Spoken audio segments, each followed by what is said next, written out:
The October morning arrived with the kind of heat that Phoenix residents had stopped complaining about years ago, the sun climbing before 6 and turning concrete into griddles that would stay hot until midnight.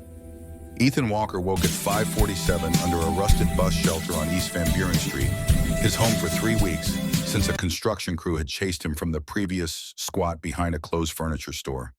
The shelter rattled when wind picked up metal scraping against metal in a rhythm that had become his lullaby, and the bench he slept on had worn grooves that fit his 12-year-old frame, like the city itself had molded him into its forgotten spaces. His backpack sat beside him, duct-taped at every corner, where fabric had given up fighting against 4 years of constant use. Inside, two t-shirts that didn't quite fit one pair of jeans with knees worn through to string an empty plastic water bottle. He'd refill at gas station bathrooms, a library card that was his most valuable possession because it proved he existed in some system somewhere, and 12 aluminum cans he'd collected yesterday. Each can worth 5 cents at the recycling center on McDowell, which meant 60 cents total, which meant he was 40 cents short of a dollar menu burger if he could find one more can before the center closed at 3.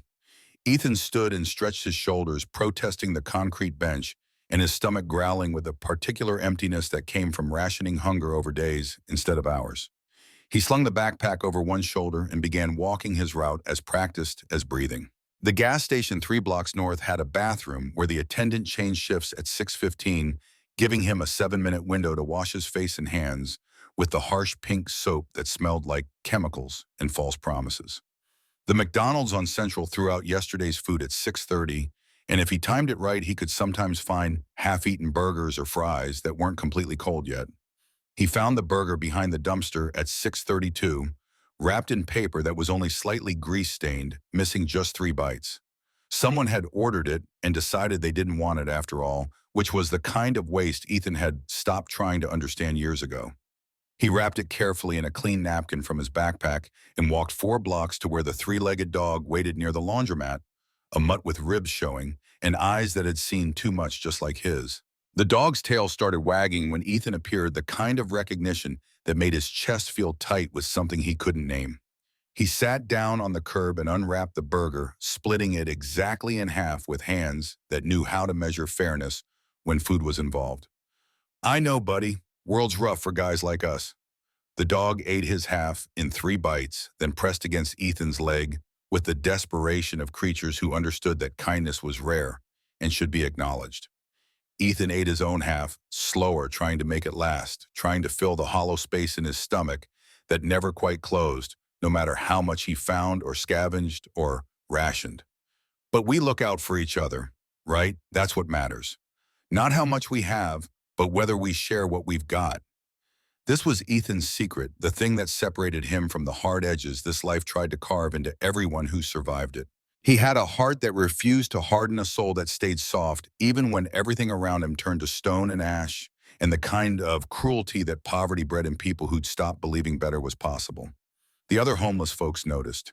They'd see him giving his jacket to an elderly woman shivering at the bus stop, see him helping a disabled veteran carry groceries up a hill, even though he had nothing himself, see him splitting meals with strays who had even less than he did. They'd shake their heads and mutter that kindness would get him killed, that the streets ate soft hearts, that generosity was a luxury kids like him couldn't afford. But Ethan didn't know how to be any other way, and the alternative felt like dying in a different sense, like letting the world win by turning him into something cruel just to survive it.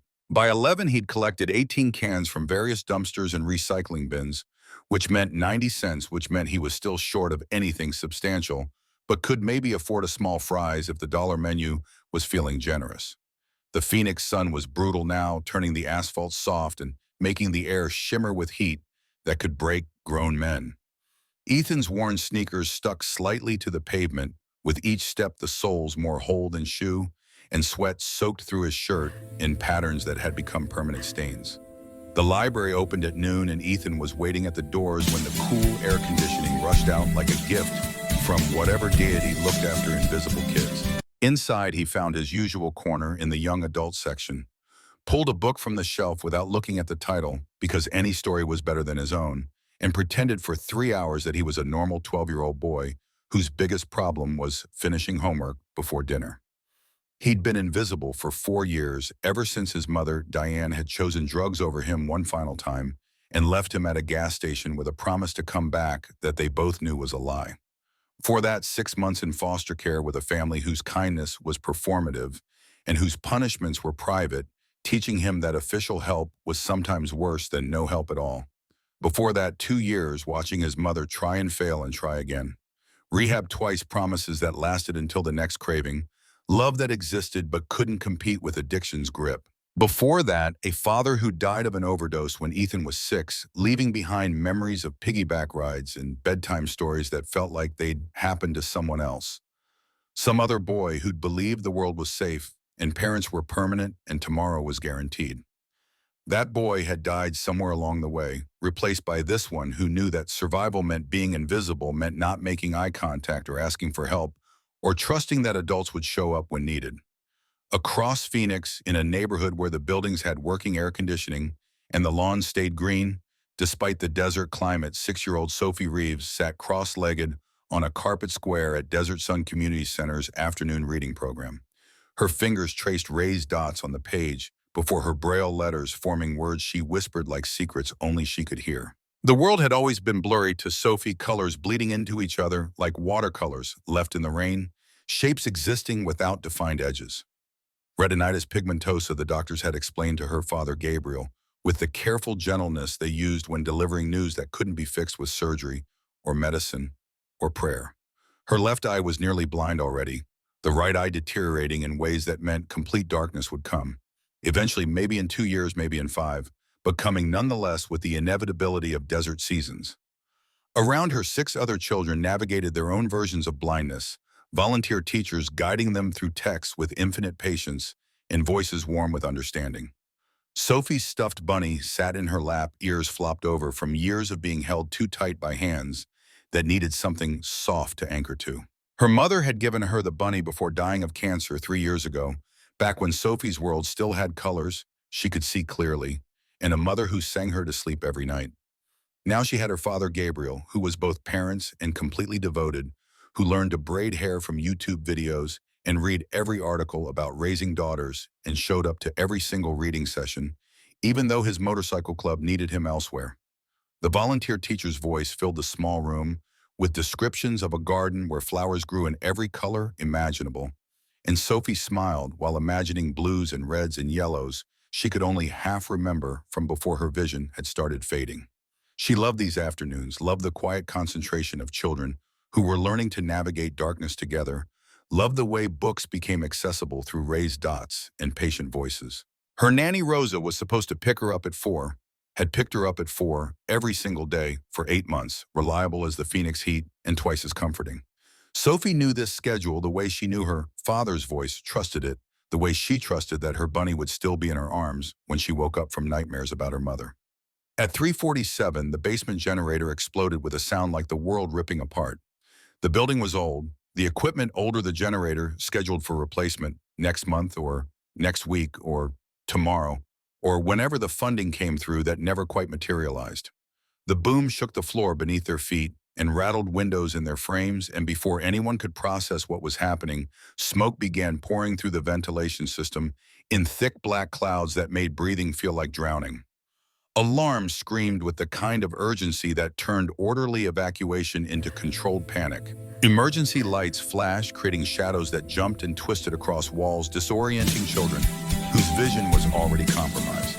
The volunteer teachers burst into action, voices sharp with controlled terror as they tried to maintain calm while their own hearts hammered against ribs. Staff members grabbed children, counted heads, shouted directions through smoke that made visibility approach zero.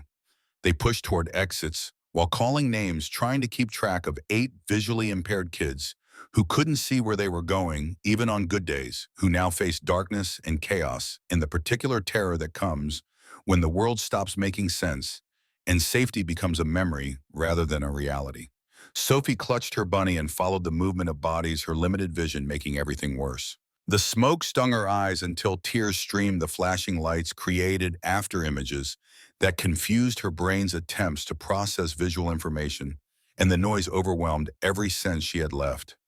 She reached for the teacher's hand, but there were too many hands, too much movement, too many bodies pushing toward doors in the desperate mathematics of survival. Outside, staff worked frantically to organize chaos into something manageable. They lined children up on the curb, counting and recounting, while fire trucks approached with sirens that added to the auditory assault. Parents screeched into the parking lot in various stages of panic reunions, happening in tears and embraces tight enough to hurt. Phone calls were made, names were shouted, the attendance roster was checked and double-checked against small faces that were crying or silent with shock. But in the confusion and the smoke-filled evacuation and the desperate scramble to get everyone out and accounted for before the fire spread beyond the basement, Sophie slipped through the cracks that should never exist, but somehow always do, when systems fail and humans make mistakes and chaos overwhelms careful planning. She stood on the curb, small and alone, her bunny pressed against her chest like armor that wouldn't protect her from anything except the emptiness of having no one's hand to hold. The noise was overwhelming, children crying, adults shouting sirens, approaching voices, calling names that weren't hers. Rosa was nowhere, lost in the crowd, or stuck in traffic, or delayed by something Sophie's 6-year-old brain couldn't imagine. Her teacher was surrounded by 3 other kids, all of them needing comfort simultaneously. Fear crawled up Sophie's throat with claws that made breathing difficult, made her chest feel tight, made the world seem even more blurry than usual through tears that wouldn't stop streaming. She was 6 years old and lost and scared, and the people who were supposed to keep her safe were too busy keeping other people safe to notice that she'd become invisible. So Sophie did what terrified 6-year-olds do when rational thought is impossible and instinct takes over. She walked away from the noise and the chaos and the frightening scene thinking, maybe if she just found somewhere quiet, Rosa would appear. Her vision was blurry on good days. Now with tears streaming and smoke residue stinging the world, became a watercolor painting where nothing had edges and everything bled together. She turned a corner, then another, each block taking her further from anything familiar and deeper into neighborhoods that got rougher with each step. The buildings changed character, becoming more worn, more forgotten. The people on sidewalks looked harder, more weathered, the kind who'd learned to look away from trouble because getting involved meant becoming vulnerable yourself. Sophie had no idea she was heading straight into East Phoenix's most dangerous territory, where Iron Brotherhood and Scorpions fought territorial wars in shadows, and homeless kids learned to be invisible or die trying. She just walked following nothing except desperate hope that the next street would somehow lead back to her father's arms. Across town in the industrial district, where abandoned warehouses created urban canyons that swallowed sound, a man in a leather jacket bearing a red serpent logo watched footage on his phone. The video showed Desert Sun Community Center smoke pouring from windows, children being evacuated in chaos. He spoke into his phone with the casual tone of someone discussing weather rather than orchestrating a crime. The Reeves kid just walked away from the center, heading east on foot, no adult following. "You want me to grab her now?" The voice on the other end was rough, commanding. Victor Viper Kane at 42 ran the Scorpions MC with the kind of ruthless efficiency that came from years as enforcer before rising to president. His answer came quick and cold. "Negative, let her wander. We'll see who finds her first. If Iron Brotherhood mobilizes, we'll know their patterns. If someone else finds her, we'll intervene before she gets home. Either way, we win." The Scorpion member ended the call and continued watching, tracking the small blonde girl as she wandered further into dangerous territory, getting more lost with each turn, becoming more vulnerable with each block that separated her from anyone who might help. By 6:23, the October sun was finally beginning its descent, the brutal heat breaking into something almost bearable. Ethan was 3 alleys deep into his evening recycling route, searching dumpsters behind closed shops with the practiced efficiency of someone who'd mapped every trash bin in East Phoenix. His backpack was light, only 18 cans collected all day, which meant 90 cents, which meant he was still short of anything substantial, but maybe enough for small fries if he could find one more can before giving up and rationing his hunger until tomorrow. In his pocket sat a turkey sandwich from the dollar store, $1.89. His dinner, the meal he'd been thinking about for the past 3 hours, while his stomach complained with increasing urgency. He'd been saving it, rationing the anticipation, planning to eat it when the sun fully set and the day's heat finally released its grip on the city. That's when he heard the crying. Not the normal urban soundtrack of arguments and car alarms and bus brakes, those sounds he'd learned to filter out like white noise. This was different, thinner, more fragile, like something breaking in slow motion.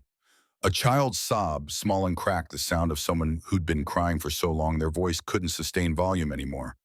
Ethan stopped moving, tilted his head, listened through the ambient noise for that sound again.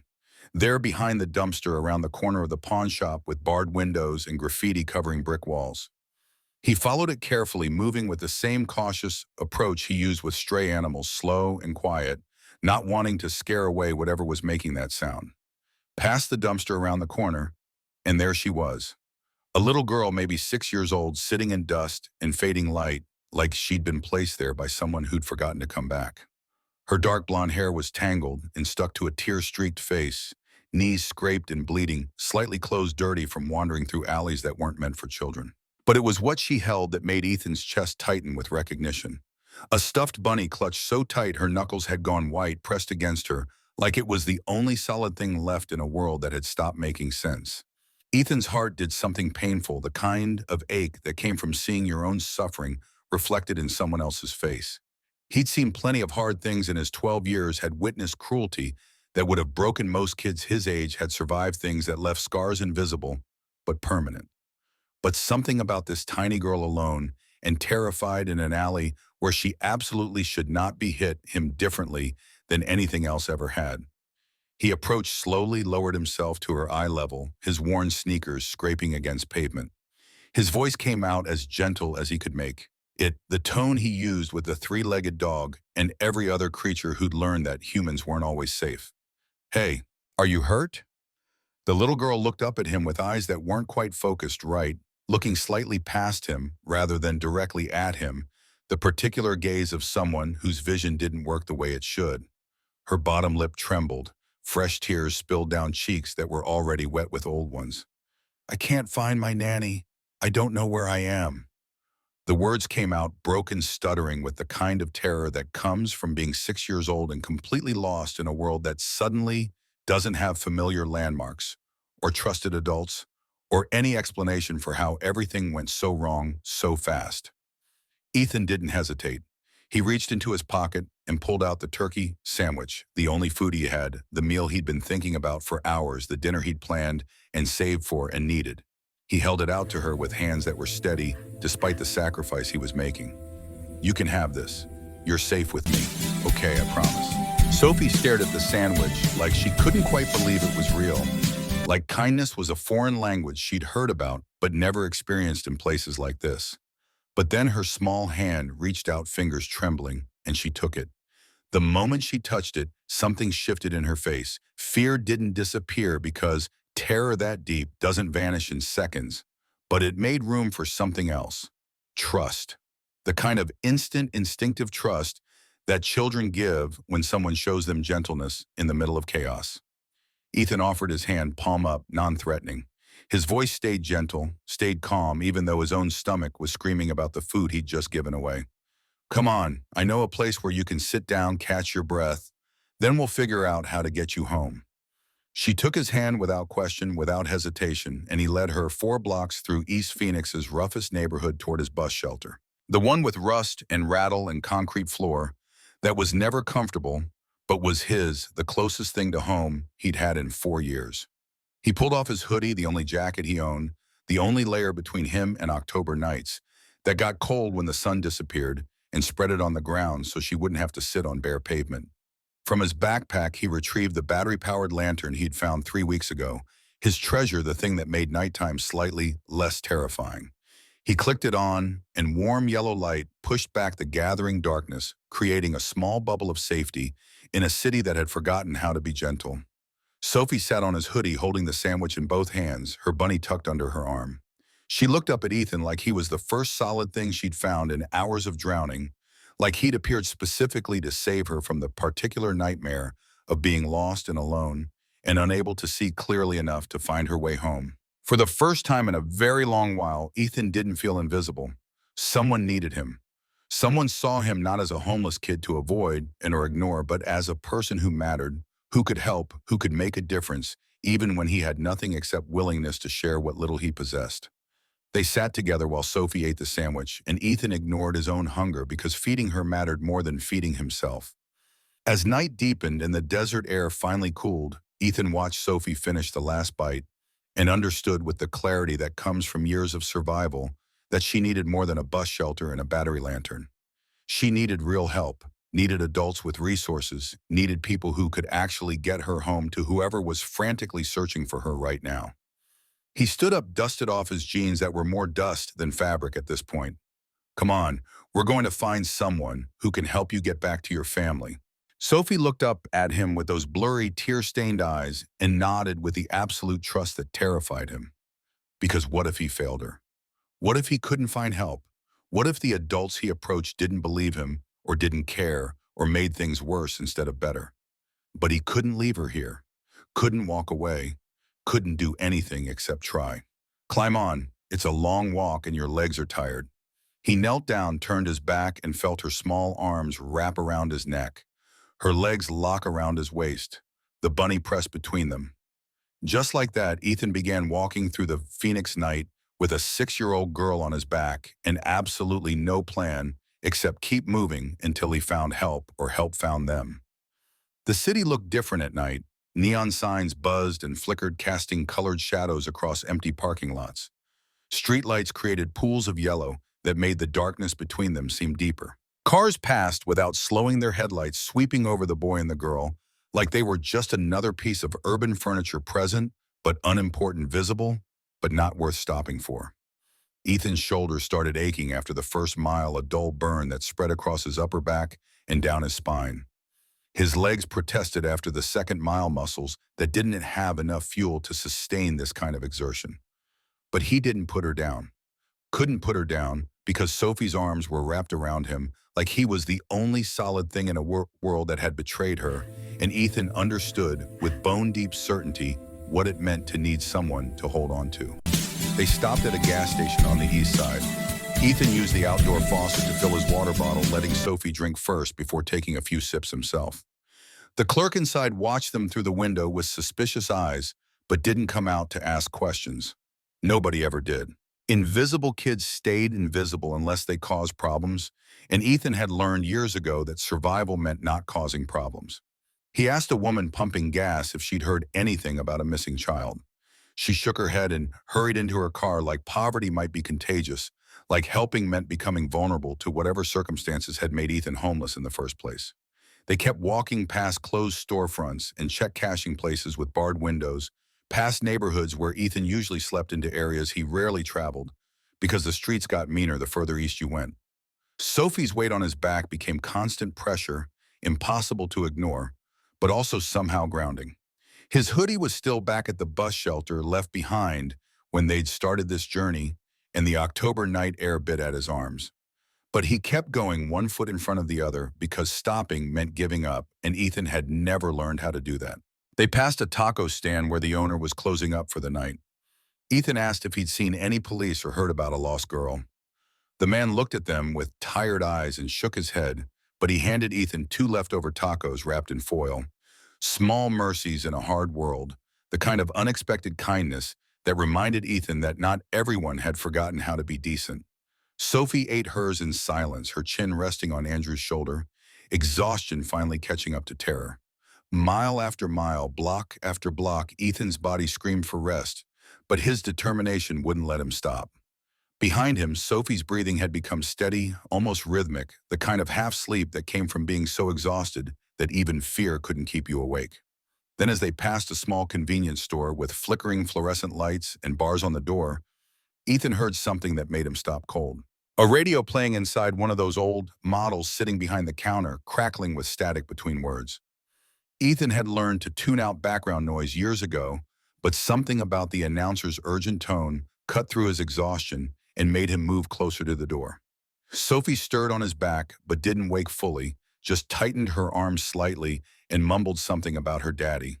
Ethan positioned himself where he could hear the radio, clearly holding his breath, listening to words that would change everything. 6-year-old Sophie Reeves, daughter of Gabriel Reeves, president of the Iron Brotherhood Motorcycle Club, has been reported missing after an incident at Desert Sun Community Center this afternoon. The child is nearly blind, wearing a pink shirt and carrying a stuffed rabbit. Authorities are asking anyone with information to contact Phoenix Police Department immediately. Iron Brotherhood is offering a $50,000 reward for information leading to her safe return. The name hit Ethan like a physical blow, drove air from his lungs, made the world tilt sickeningly beneath his feet. Sophie Reeves, daughter of Gabriel Reeves, president of Iron Brotherhood, MC, the words repeated in his head, each one landing with the weight of something that couldn't be real, but was something that transformed this simple act of helping a lost child into something far more complicated and infinitely more dangerous. His blood turned to ice water in his veins, every muscle locking up as understanding crashed over him. He knew about Iron Brotherhood. Everyone in Phoenix knew about Iron Brotherhood. Motorcycle club with a reputation that made people cross streets to avoid their members' big men in leather cuts, with patches earned through loyalty and violence, that civilians whispered about but didn't witness. They handled their own problems, protected their own people, operated outside normal rules with the kind of power that came from being feared and respected in equal measure. And Ethan, a homeless 12-year-old boy with nothing to his name except duct-taped backpack and 18 cents in his pocket, was currently carrying their president's missing daughter through East Phoenix on his back. The fear came in waves that made his knees weak. What would they think when they saw him with her? Would they believe he'd found her, or would they assume he'd taken her? Would they give him a chance to explain, or would their protective instincts override rational thought? Would they see a homeless kid who'd helped, or would they see a threat that needed to be eliminated before questions could be asked? Behind him, Sophie stirred again, her voice sleepy and confused. "Where are we?" Ethan's voice came out steadier than he felt muscle memory from years of performing calm when terror screamed through his nervous system. "Still looking for help, sweetheart. We'll get you home soon." But his mind was spinning with calculations and fears and the overwhelming certainty that walking into an Iron Brotherhood compound with their president's missing daughter was either the bravest thing he'd ever do or the stupidest, and he wouldn't know which until it was far too late to change his mind.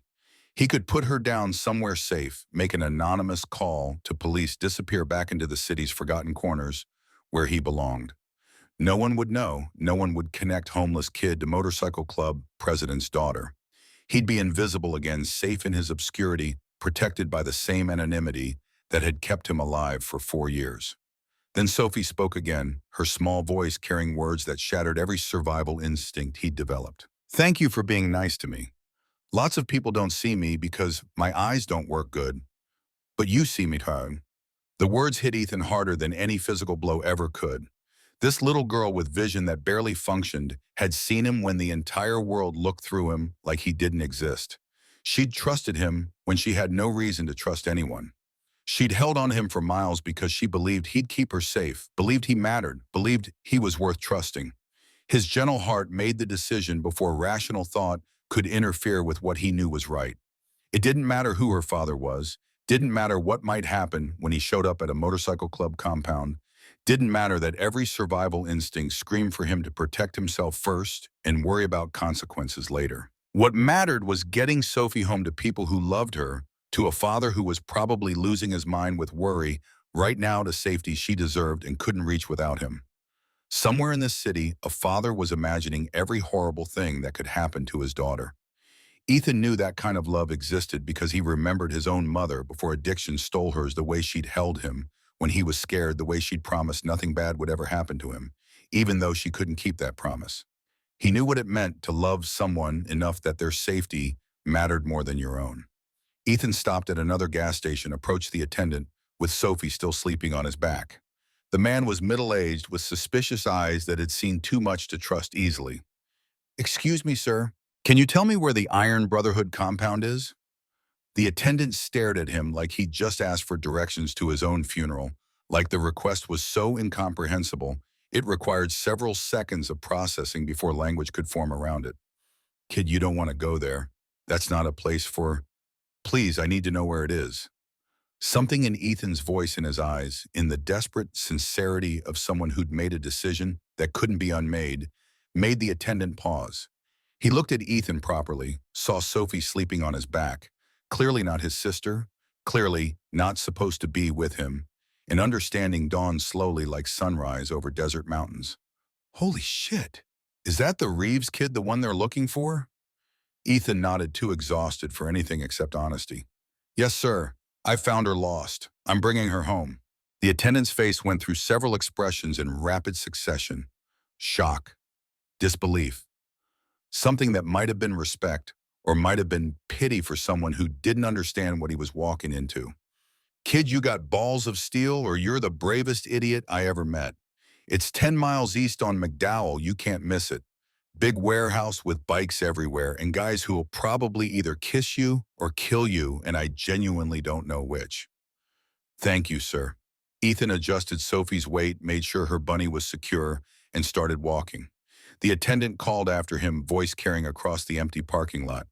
Hey, kid, you're either going to be a hero or a corpse by morning. Good luck figuring out which.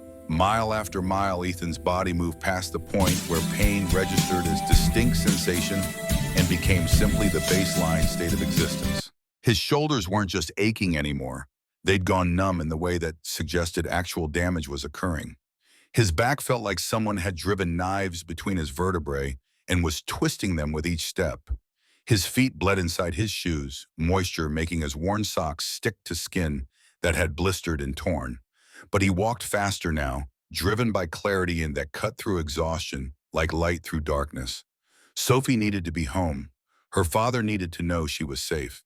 And Ethan was the only one who could make that happen, the only bridge between her terror and her safety, the only person in all of Phoenix who currently mattered in her world. The city changed around them as they walked, buildings becoming more industrial neighborhoods, shifting from residential to commercial to something else entirely. Empty lots appeared between structures, chain link fences, topped with razor wire marked boundaries that were meant to keep people out or keep them in. The rumble of motorcycle engines became audible in the distance, growing louder, with each block the distinctive, deep-throated sound of Harleys that announced Iron Brotherhood territory. At 10:47, Ethan rounded a corner and saw it. The compound sat behind the fence like a fortress, floodlights on poles casting harsh white illumination across a massive parking area. The lot was packed with motorcycles, Harleys mostly chrome gleaming, leather saddlebags, each one a statement of power and freedom, and belonging to something bigger than individual survival. Beyond the bikes, a low, sprawling building covered in the Iron Brotherhood logo dominated the property. A stylized skull with wings spread wide, rendered in silver and blue patches, and insignia everywhere, visual language that spoke of loyalty and brotherhood and consequences for those who threatened either. But it wasn't the fence or the lights or the building that made Ethan's breath stop in his chest. It was the men. 50 of them, maybe more, they all wearing leather cuts that marked them as members. Big men, hard men, men who looked like they'd survived things most people only heard about in news reports. They moved through the compound with controlled urgency, talking in tight groups, making phone calls, organizing search parties, with the precision of people who'd done this before. These were men looking for a lost child, and the fear and fury radiating from them was palpable, even from half a block away. They weren't performing concern. This was real, raw, the kind of emotion that came from loving someone enough that their absence carved holes in your chest. Ethan's feet slowed despite his determination. Every survival instinct developed over 4 years of homelessness screamed at him to turn around, to put Sophie down somewhere safe, invisible, and let them find her without him having to explain anything, to disappear back into the city where invisible kids belonged. But Sophie mumbled against his shoulder, her voice thick with exhaustion. Are we there? Is this where my daddy is? And Ethan took a breath that felt like it might be his last free one, squared his shoulders despite the screaming pain, and started walking toward the gate. One step, another, getting closer to the light, closer to the noise, closer to the moment when his entire life would either transform or end, depending on how the next few minutes unfolded. His worn sneakers scraped against pavement, each footfall announcing his approach. His breathing came ragged and uneven, each inhale burning in his chest. Sophie's weight on his back had become part of him, impossible to separate from his own body. Her trust manifested in the way her arms stayed wrapped around his neck despite being asleep. A biker near the fence saw him first, a man with a shaved head and tattoos covering both arms, someone who looked like he could snap Ethan in half without effort. The man's head snapped up his hand, already moving to alert others, but then he froze. His eyes locked onto the small figure on Ethan's back, the blonde hair and pink shirt and unmistakable shape of a child. "Hey!" The word cracked like a whip across the parking lot, sharp enough to wake Sophie. Her head lifted from Ethan's shoulder, confusion giving way to awareness as she recognized where they were. "Hey, someone's here!" The effect was instantaneous. Heads turned from every direction. Conversations stopped. Mid-sentence, men started running toward the fence from every corner of the compound. Boots pounding concrete, voices rising in a chaotic mix of hope and disbelief and desperate need to confirm that this was real, that their president's daughter was finally coming home. "Is that her? Get Gabe, open the gate." "Who the hell is that kid?" Ethan stopped walking, stood there in the harsh glare of floodlights, trembling so hard he thought his legs might give out. Sophie stirred, fully awake now, the noise pulling her from sleep, her small voice confused. "Ethan, where are we?" His voice came out barely above a whisper, hoarse from hours of walking and fear that had been building for miles. "You're home, Sophie. You're safe now." The gate swung open with a metallic screech that sounded like the world changing. Bikers poured through, forming a semicircle around Ethan and Sophie, but keeping distance, like they understood that sudden movements might spook the boy who'd somehow brought their president's daughter back from wherever she'd been lost. Some had phones out, already calling someone, probably Gabriel Reeves himself. Others just stared, trying to process what they were seeing, a homeless kid, obvious from every detail of his appearance, exhausted beyond measure, carrying a 6-year-old girl who absolutely was Sophie Reeves, even though her presence here made no sense. Ethan held Sophie tighter, his arms wrapping around her legs to keep her secure. He was terrified in ways he couldn't articulate, his whole body shaking with exhaustion and fear, and the overwhelming certainty that the next few seconds would determine whether he'd made the right choice or the worst mistake of his life.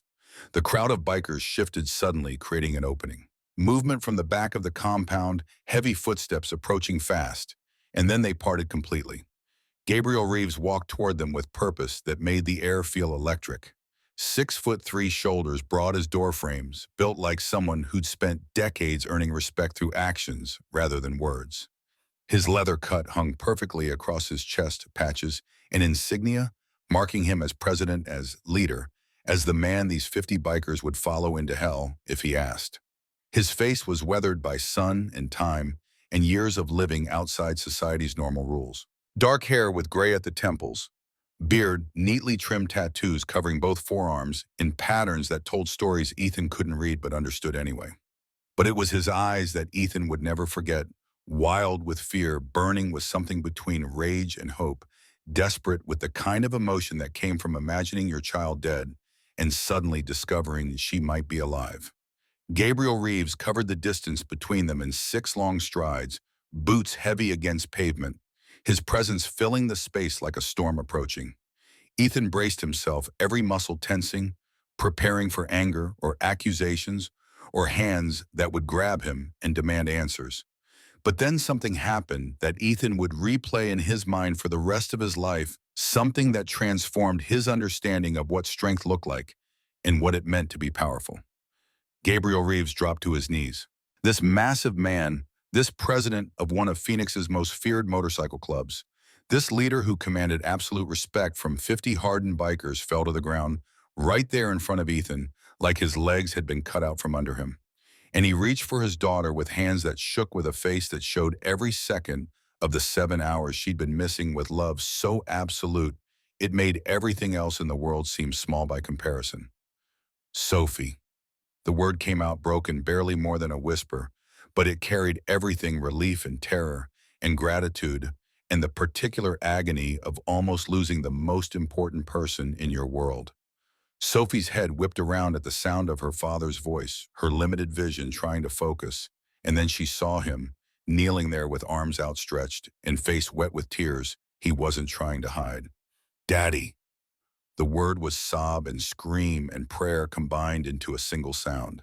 Ethan felt her arms release from around his neck, felt Gabriel's hands gently lifting her from his back, and then she was in her father's arms, and Gabriel was holding her. Like letting go might make her disappear again. His massive hands cradled her small body with the kind of gentleness that seemed impossible from someone so large, so intimidating, so capable of violence when necessary.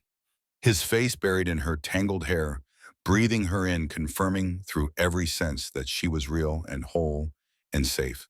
Sophie cried with the deep gulping sobs that only happen when terror finally releases its grip and safety rushes in to fill the empty space.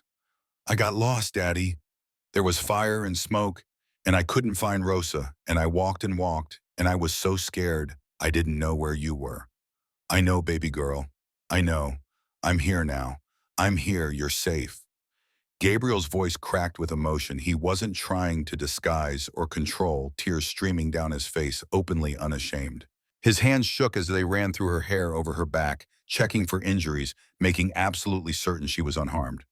Around them, the bikers stood in silence.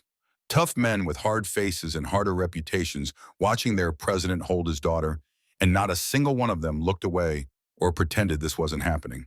Some had their own tears tracking down weathered cheeks. Others had jaws clenched so tight muscles jumped. All of them understood they were witnessing something sacred, something that transcended the usual boundaries between strength and vulnerability. Ethan stood there swaying on legs that had finally hit their absolute limit, his arms hanging at his sides, empty and purposeless. His job was done. Sophie was home safe in her father's arms. He could disappear now, slip back into the shadows where homeless kids belonged, return to his bus shelter and his recycling rounds and his invisible life where no one knew his name and no one would remember he'd existed. He took one step backward, muscles screaming, vision blurring at the edges. That's when Gabriel looked at him. Gabriel's eyes lifted from Sophie still holding her against his chest with one arm and focused on the boy standing 3 feet away. The assessment took maybe 5 seconds but felt longer, his gaze tracking every detail that told the story Ethan couldn't hide even if he wanted to. Homeless. The word didn't need to be spoken to be understood. Clothes hung wrong, fabric worn thin at seams, and cuffs dirt ground into fibers that no amount of gas station bathroom washing could fully remove.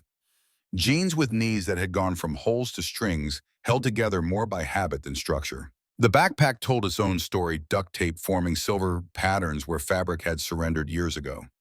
Sneakers that were mostly sole-shaped holes, toes visible through gaps that let in rain and cold, in the desert heat that melted asphalt.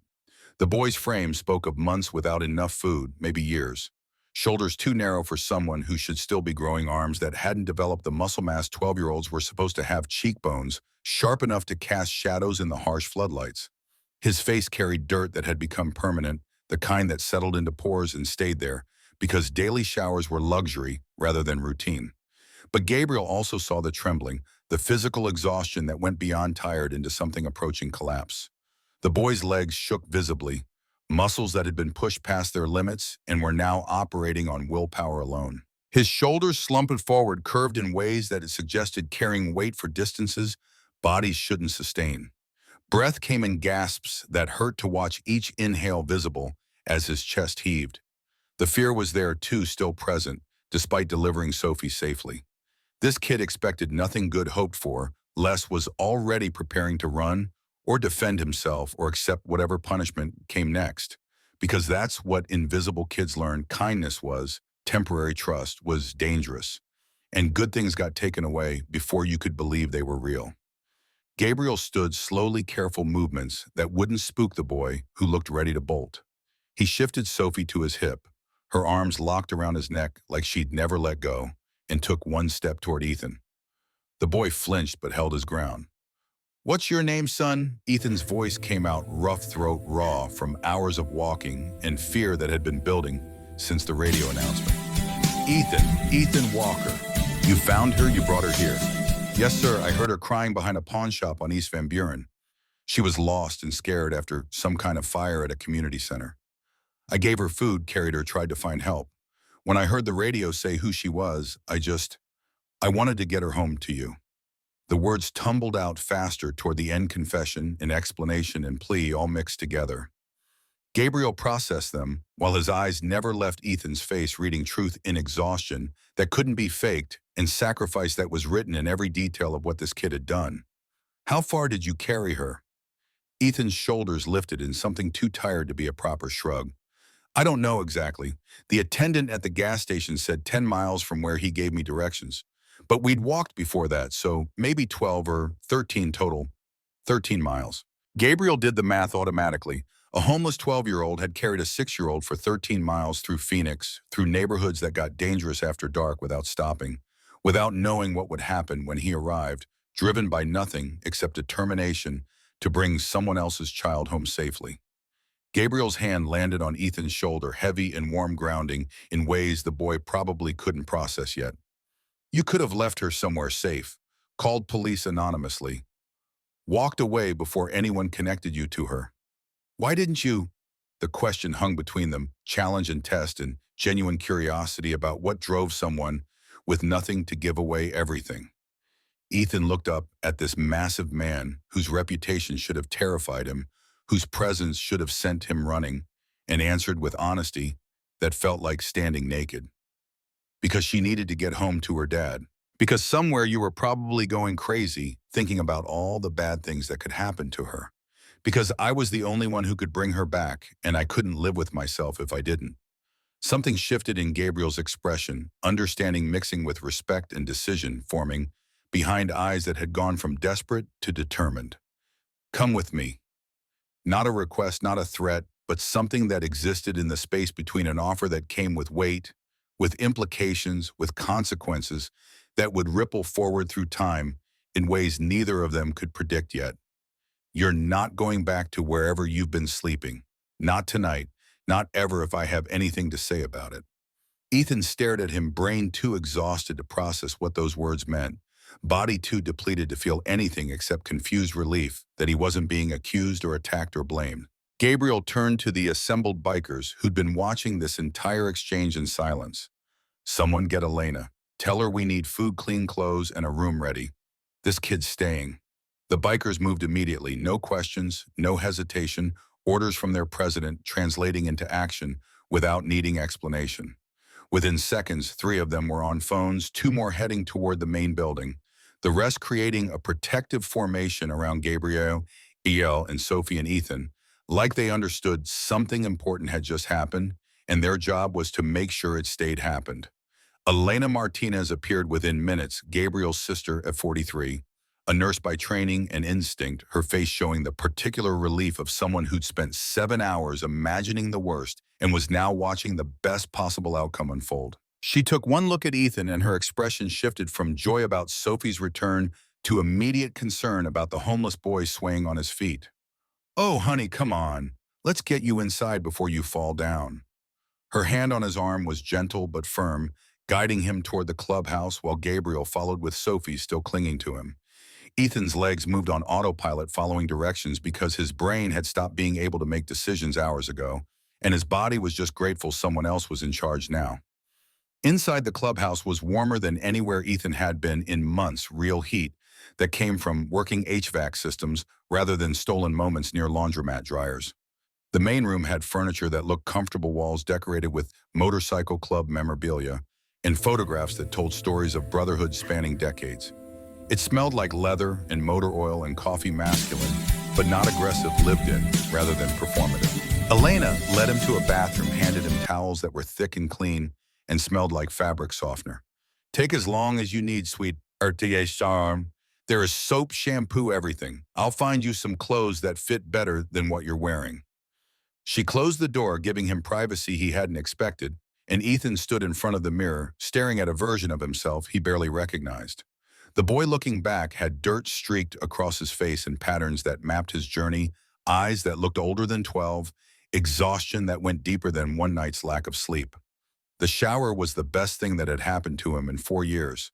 Hot water poured over his shoulders, soaking into muscles that screamed with relief, washing away layers of grime that had accumulated until he'd stopped noticing them. He used the soap twice, then 3 times, scrubbing at skin he'd forgotten could be this color, watching the water run brown and gray at his feet.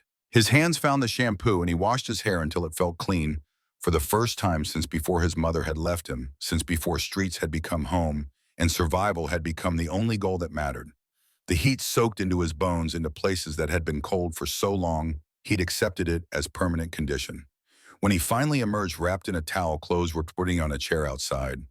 jeans that looked about his size, a t-shirt that was clean, and soft socks without holes, and a hoodie that would actually keep him warm. Real clothes, not donations from bins or things scavenged from lost and found boxes, but items someone had gone out and found specifically for him. He dressed slowly, hands shaking slightly from exhaustion and overwhelming confusion about what was happening. The jeans fit better than anything he'd worn in years. The shirt was comfortable against his clean skin. The socks felt like luxury he'd forgotten existed. When he looked at himself in the mirror again, the transformation was startling. Same face, same dark eyes, same features, but cleaner, less like a street kid and more like just a kid. Someone you might see in a school hallway or a library or anywhere normal people went. Elena was waiting when he opened the door, her smile warm and approving. Much better. Jax wants to talk to you, but first let's get some food in you. You look like you haven't eaten properly in way too long. She guided him to a table in the main common area where food had been set out, a burger still hot from the grill fries, that actually steamed a glass of milk, and apple more food than Ethan usually saw in 3 days. Gabriel sat at the head of the table with Sophie in his lap, her face clean now. Her hair brushed, her eyes drooping with exhaustion, but refusing to sleep until she knew Ethan was okay. When Sophie saw him, her face broke into a smile that made something in Ethan's chest feel tight. Ethan, you look so different when you're not all dusty. He sat down carefully, still not quite believing this was real, that the food in front of him was meant for him, that these people weren't going to suddenly tell him it was all a mistake and he needed to leave. Gabriel's voice cut through his spiraling thoughts. Eat. We'll talk after you've got something in your stomach. So Ethan ate, trying to go slowly at first because eating too fast after not having enough would make him sick. But hunger overrode caution, and he finished everything on the plate in minutes. Elena immediately brought more, a second burger, more fries, other glass of milk, and Ethan ate that too, while Gabriel watched with an expression that was hard to read. When the food was finally gone and Ethan's stomach felt fuller than it had in memory, Gabriel leaned forward. Tell me your story, kid, all of it. The request was gentle but absolute, the kind of thing you didn't refuse from a man who'd just fed you and given you shelter and was currently deciding what happened next in your life. So Ethan told him haltingly at first, then, with more confidence as Gabriel listened without interruption, without judgment, just absorbing information. He told him about his father dying of an overdose when Ethan was 6, about his mother trying and failing, and trying again, about rehab that didn't stick, and promises that couldn't be kept, and love that existed but couldn't compete with addiction's grip.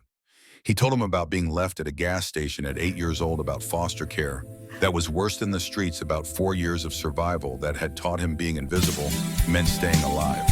He told him about finding Sophie, about the decision to give her his only food, about carrying her because walking away would have meant letting the world win by making him cruel. He told him about the radio announcement and the terror that had nearly made him put her down and run, and the choice to keep going because Sophie deserved to be home more than he deserved to be safe. Gabriel listened to all of it, his expression unreadable, but his attention absolute. Sophie had fallen asleep in his arms, exhaustion finally claiming her, but her hands still clutched her father's, leather cut like letting go would make everything disappear. When Ethan finished, the silence stretched for several seconds before Gabriel spoke. You got any family? Anyone looking for you? Ethan shook his head. No, sir, never really did. My mom's brother, Uncle Victor, he came to my dad's funeral, said he'd help us. But after Mom left me, I never saw him again. Don't even know how to find him. Something flickered across Gabriel's face at the name Victor, but he didn't comment on it. Where were you planning to sleep tonight before all this happened? Bus shelter on Grant Street. It's where I've been staying for a few weeks. Gabriel nodded slowly, like he'd expected that answer, like it confirmed something he'd already suspected. You're staying here tonight. We've got a room, a real bed. You'll sleep inside, eat breakfast in the morning, and then we're going to figure this out properly. Ethan's confusion must have shown on his face because Gabriel's expression softened slightly. Not quite a smile, but close. You saved my daughter, Ethan. You gave her your food when you barely had anything. You carried her 13 miles when your body was already running on empty. You brought her home when you were terrified of what we might do to you. That means something to us. That means everything to us. He paused, making sure Ethan was listening, making sure the words landed with their full weight. You're not going back to those streets. That's not a question. That's not temporary. That's permanent. We take care of people who take care of us, and you just took care of the most important person in my world. Ethan wanted to argue, wanted to explain that he didn't expect anything, that he'd just been doing what anyone should do, but the words wouldn't come. His throat felt tight, his eyes burned with tears he refused to let fall, and all he could manage was a nod. Gabriel stood carefully still, holding Sophie, who was deeply asleep now. Elena will show you to your room. Get some sleep. Tomorrow we'll start figuring out the details, but tonight you're safe. You're home. The word hung in the air between them, home, a concept Ethan had stopped believing in so long ago, he'd forgotten what it meant. Not a place to sleep temporarily, not shelter until something better came along, but home, the kind that implied permanence and belonging, and people who would still be there tomorrow. Elena guided him to a small room with a real bed, clean sheets, a window with actual glass, a door that closed and locked, though Ethan couldn't imagine using the lock because who would he be keeping out when these people had just given him everything? He lay down on the mattress, and it felt impossibly soft after 4 years of concrete and cardboard and surfaces that were never designed for human bodies. The pillow cradled his head, the sheets smelled clean. The room was warm enough that he didn't need to curl into a ball to conserve heat. For the first time in 4 years, Ethan cried, not from sadness or fear, but from overwhelming relief that maybe possibly the worst part of his life was over. The next morning arrived with sunlight streaming through the window and voices in the main common area that sounded relaxed rather than threatening. Ethan woke disoriented, forgetting for several seconds where he was expecting to see the rusted ceiling of his bus shelter instead of actual drywall and paint. Elena knocked on his door at 7:30 with breakfast, scrambled eggs, bacon toast, orange juice, more food than he'd typically eat in a day condensed into a single meal. She sat with him while he ate, asking gentle questions about dietary restrictions or allergies, making notes about clothing sizes, treating him like he mattered rather than like he was charity case requiring management. After breakfast, Gabriel appeared with paperwork that made Ethan nervous until he explained what it was. We need to get you enrolled in school. Problem is you don't have birth certificate, no previous school records, nothing that proves you exist in any official system. That's going to be a fight, but it's one we're willing to have. The word school hit Ethan with force he hadn't expected. School meant routine, meant showing up somewhere consistently, meant being visible in ways that terrified him, because visibility meant vulnerability, meant people asking questions, meant systems that could take away the small stability he'd just found. Gabriel must have seen the panic because his voice gentled. I know it's scary. I know you've been surviving by staying invisible. But education gives you choices, gives you options beyond just surviving. And we're not sending you into that alone.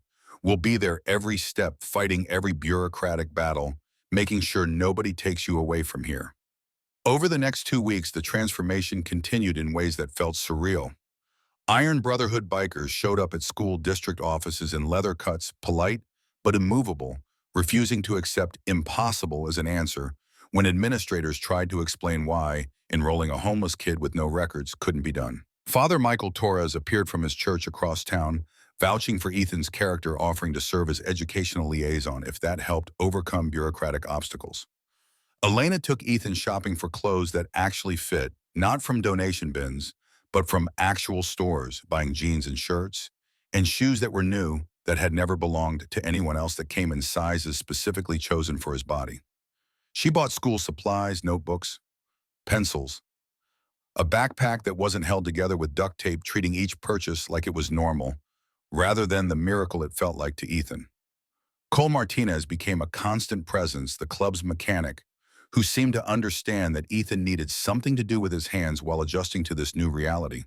The garage became Ethan's refuge, a place where he could learn skills that had immediate visible results, where mistakes could be corrected through patience rather than punishment. You ever work on engines before, kid? Ethan shook his head, hands already reaching for tools without knowing their names or purposes. No, sir. Never had the chance. Well, you're about to learn. Hand me that torque wrench. Ethan stared at the tool array, having no idea which one was a torque wrench, and Cole smiled without judgment. The long one with the gauge on the handle. Don't worry, nobody's born knowing this stuff. You learn by doing. The garage smelled like oil and metal and hard work, sounds of engines and power tools creating ambient noise that felt productive rather than threatening. Cole was patient in ways Ethan hadn't experienced, explaining things multiple times without frustration, letting him make mistakes, and then showing him how to fix them, treating errors as learning opportunities rather than failures. You've got good hands, steady, careful. That matters when you're working on machines that need precision. Some people rush, some people force things. You take your time, think about what you're doing. That's the mark of someone who'll be really good at this if you stick with it. The compliment made Ethan's chest feel tight with unfamiliar emotion.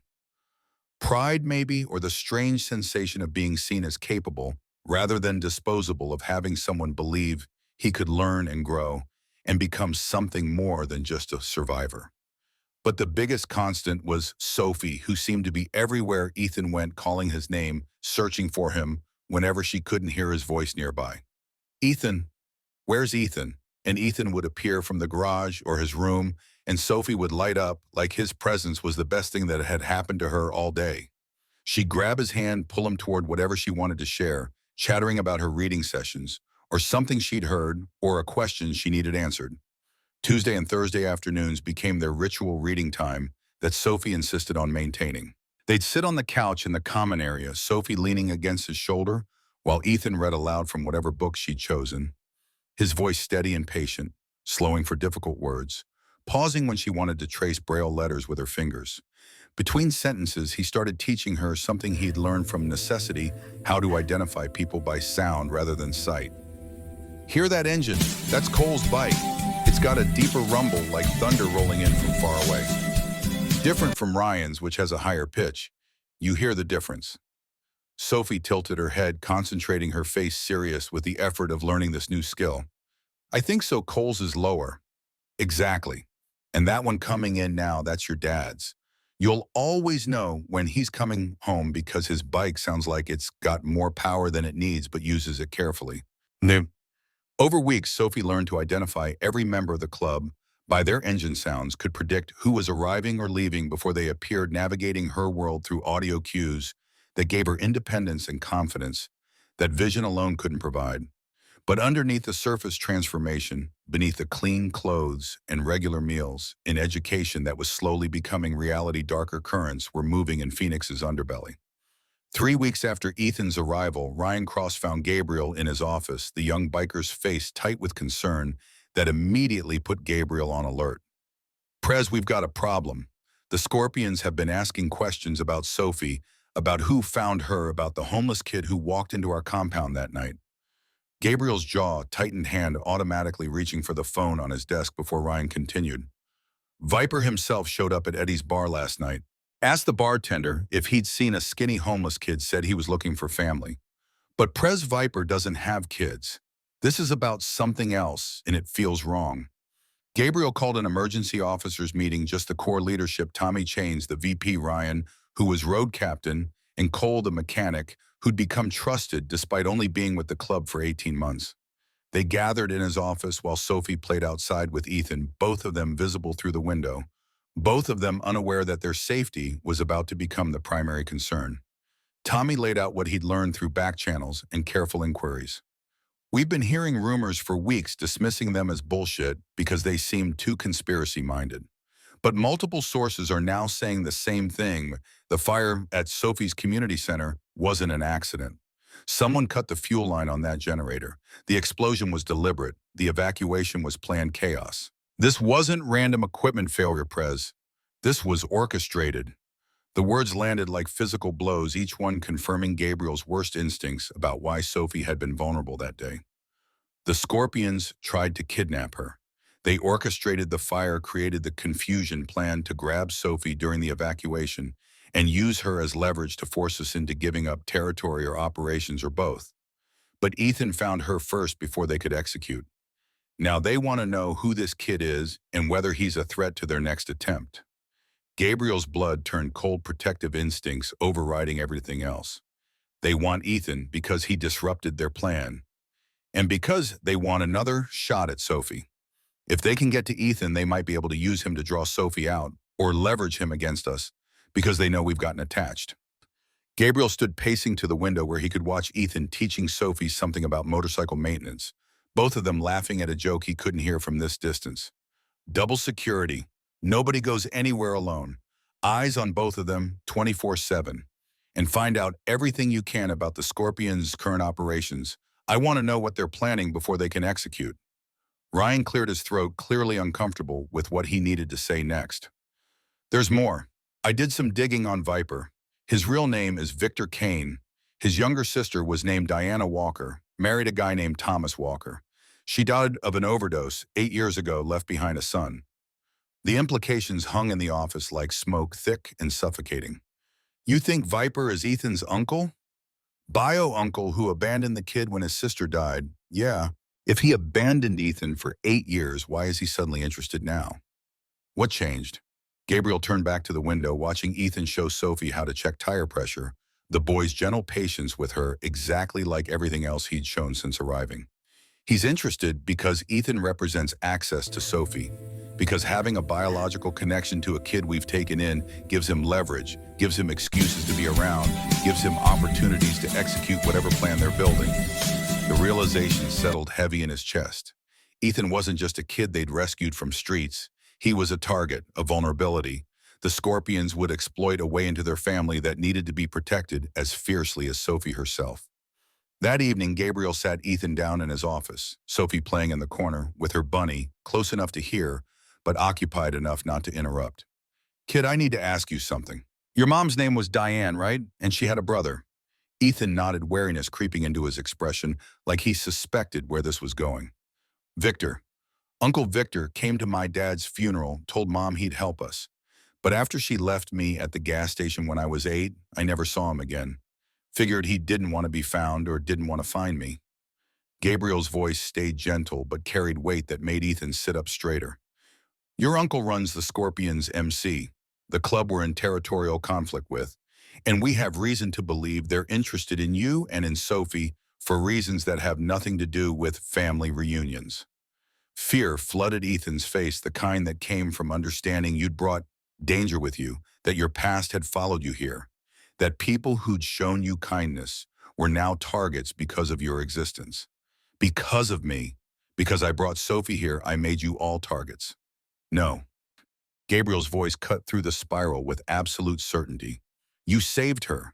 They're interested because you disrupted their plan to kidnap her during that fire. This isn't your fault. This is them being criminals who see children as leverage. But you need to know there's danger, and we're going to keep both of you safe. Ethan's old instincts surfaced immediately, the ones that had kept him alive for 4 years.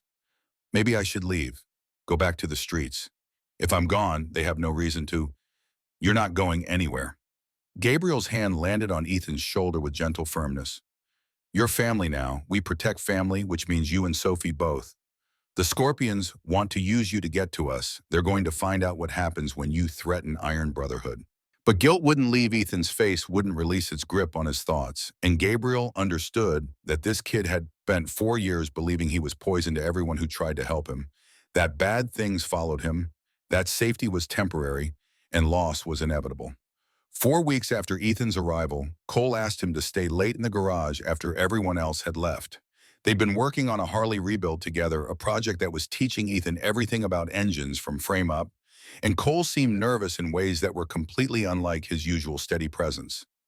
Kid, I need to tell you something, and you need to understand, it doesn't change how I feel about you or the work we're doing, but you deserve to know the truth. Ethan's stomach dropped, that familiar sensation of waiting for the other shoe to fall for the moment when good things revealed themselves to be temporary illusions. My real name isn't Cole Martinez. It's Cole Rodriguez. I'm ATF alcohol, tobacco, firearms, and explosives. I've been undercover in Iron Brotherhood for 18 months investigating suspected gun trafficking. The words didn't process immediately, brain refusing to accept what ears were hearing. Ethan stared at the man who'd become a mentor, who'd taught him mechanics with patience and kindness, who'd been steady presence in a life that had known too much instability. You're a cop, say, federal agent. There's a difference, but yes, I infiltrated to gather evidence on suspected illegal weapons trafficking. I've been building a case for over a year. Does Gabe know? Not yet, but he's about to because the Scorpion situation has escalated beyond my mission parameters. You and Sophie are in danger, and I can't sit on information that might save you while playing my role. My cover is about to get blown because keeping you safe matters more than the case. Betrayal hit Ethan like a physical force, making his chest tight and his hands shake. Everything you taught me, every conversation, every time you said you were proud of my progress, was that just part of your cover? Was any of it real? Cole's face showed genuine pain, the kind that couldn't be faked even by someone trained in deception. Listen to me. When I joined this club, it was an assignment. Infiltrate, gather evidence, build a prosecutable case extract. But you, Sophie, the way Iron Brotherhood actually operates, protecting vulnerable people, helping their community, that wasn't in the intel briefings. That was real. And my feelings about teaching you, about watching you learn, about being proud of what you're becoming, that's real too. I wouldn't be blowing my cover if it wasn't. He pulled out his badge, real federal identification that proved everything he was saying, then spoke into his phone with official tone that transformed him from mechanic into agent. This is Agent Rodriguez, badge number 8472. I need immediate extraction protocol and protection detail for 2 minors at Iron Brotherhood compound. Situation is critical. I'm compromising my operation. Ethan felt like the ground had shifted beneath his feet, like nothing was what he thought it was. Like trust was impossible when people could lie about their entire identity for 18 months. How am I supposed to believe anything you say now? Because I'm ending my career right now to tell you the truth. 18 months of work, my entire case, any chance of working undercover again, all of it is over because your safety and Sophie's safety matter more than the bust. Whatever else you don't believe about me, believe that.